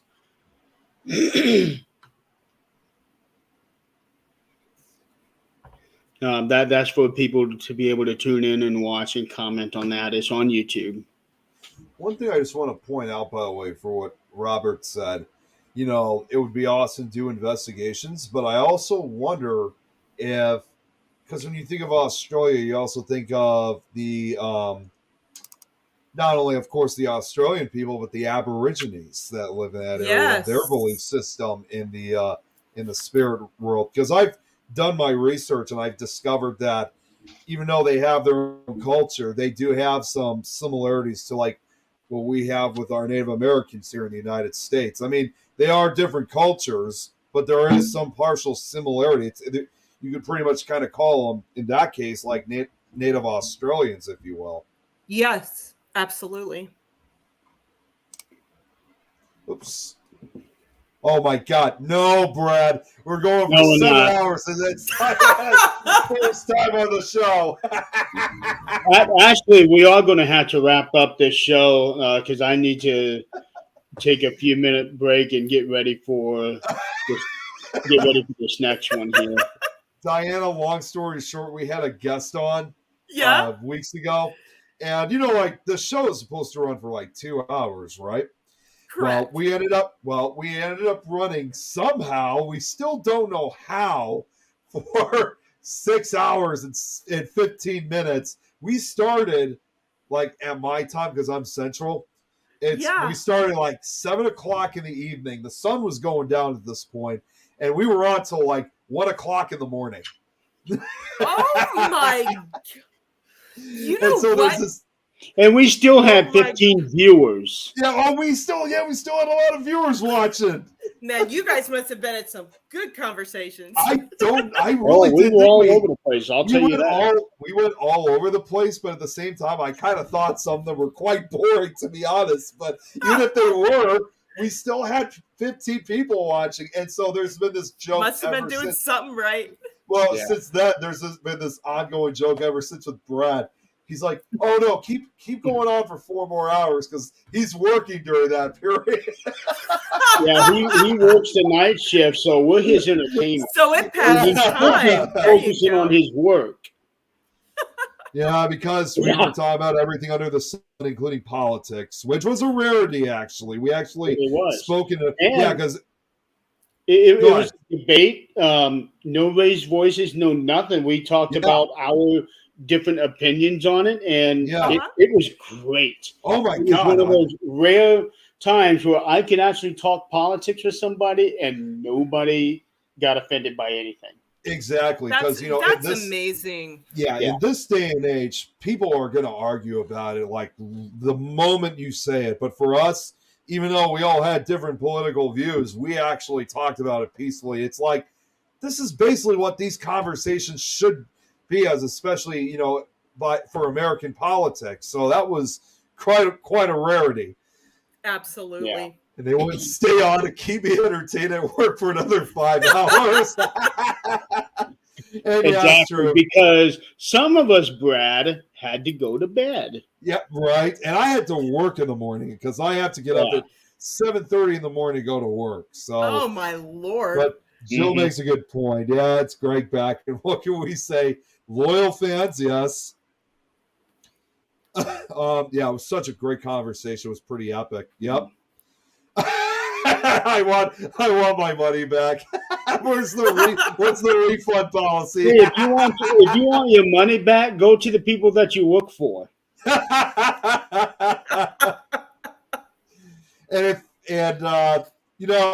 only refund maybe we'll ever give you is maybe one of those very small bottles of Gorilla Glue. Just don't put it in your hair. No. Or your face, because that could happen. Oh, we won't go there. So one of these times, Diana, we're going to have to get you on to Supernatural Talk on Thursday night. Oh my God, I would love that. That way you can talk with Adrian and Eileen. That would be amazing. Yeah. I can't believe we've been on for over 2 hours already. I mean, where has time gone? Yeah, I know, right? It goes quick. When you're having fun, time goes quick. It does. It sure does. Oh, it goes quick, and when you're enjoying the conversation, it's like Didn't we just get on a minute ago? Yeah, that's what it feels like. Yeah. Jill, thank you so much for that compliment too. Robert, you may have no hair, but just don't put it to your face either, because that happened to a guy who put Gorilla Glue in a cup on his face once. So if you could, And that's why we have warning labels. It doesn't say on the warning label, don't put it on your face. now that we have to have warning labels too, if you think. This But is why they anyway. could have been on for another 5 hours. It makes it go quick. Hey, Brad, if you want another show to watch the one I'm getting on in 15 minutes. I gave you the link already. So anyway, Diana, where can everybody find you? Oh my goodness. So Robert. really the only place that I'm really on is Facebook. I need to start doing Instagram or something. I'm not really on Twitter, but if you just look me up, Diana May on Facebook, want to send me a friend request, I'd be more than happy to accept it. Awesome. And also check her out. Deathwalker and Ghost Finders. She's a producer and associate producer, so you'll see her name in the credits. That's exactly right. So we have a big name here tonight, guys. I'm sure Jill the Stalker is already on. if she's not cooking Roman noodles. Oh my! Let me check real quick. Okay, I'm just gonna say this right now because it seems like Brad and Jill are like coming up with these nicknames. So this means we got Bad Brad, and then we got Jill the Stalker. Yeah. So. Yep, you know it, as Jill said. So, ladies and gentlemen, don't forget, next week we have our last episode of the 13th Dimension, and then I will be done for the rest of the year. I'm getting a haircut. All of it's coming off.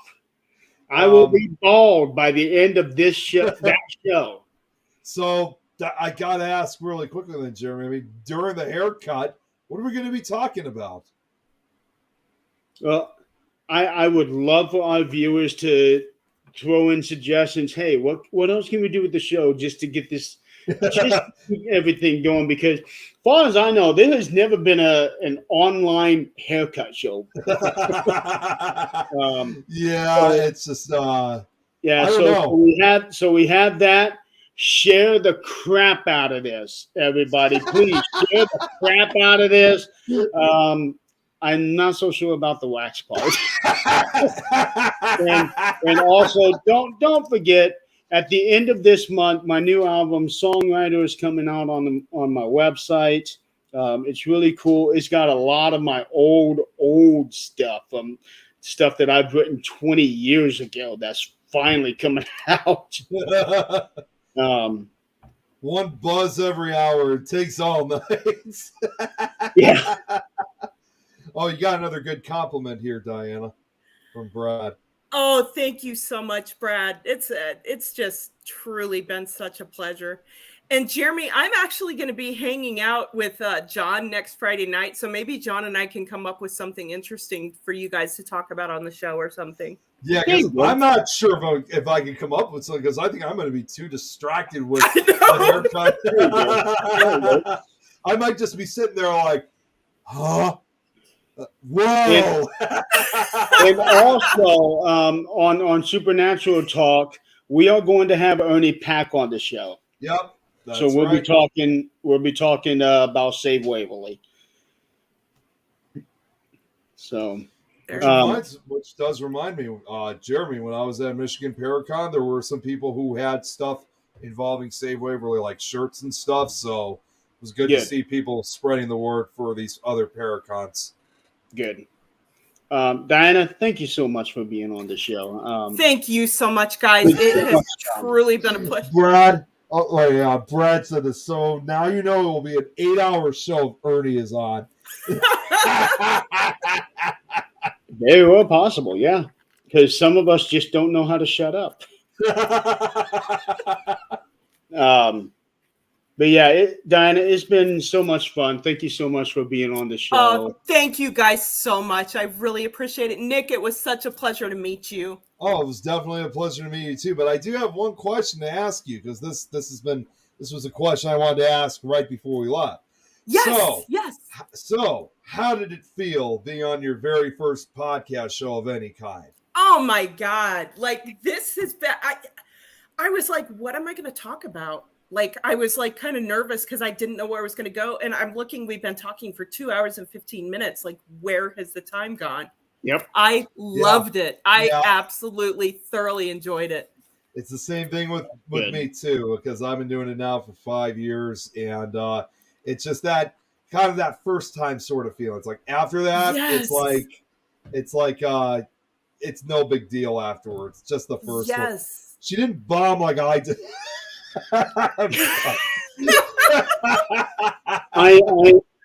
I sense a We're just story gonna there. leave it at that.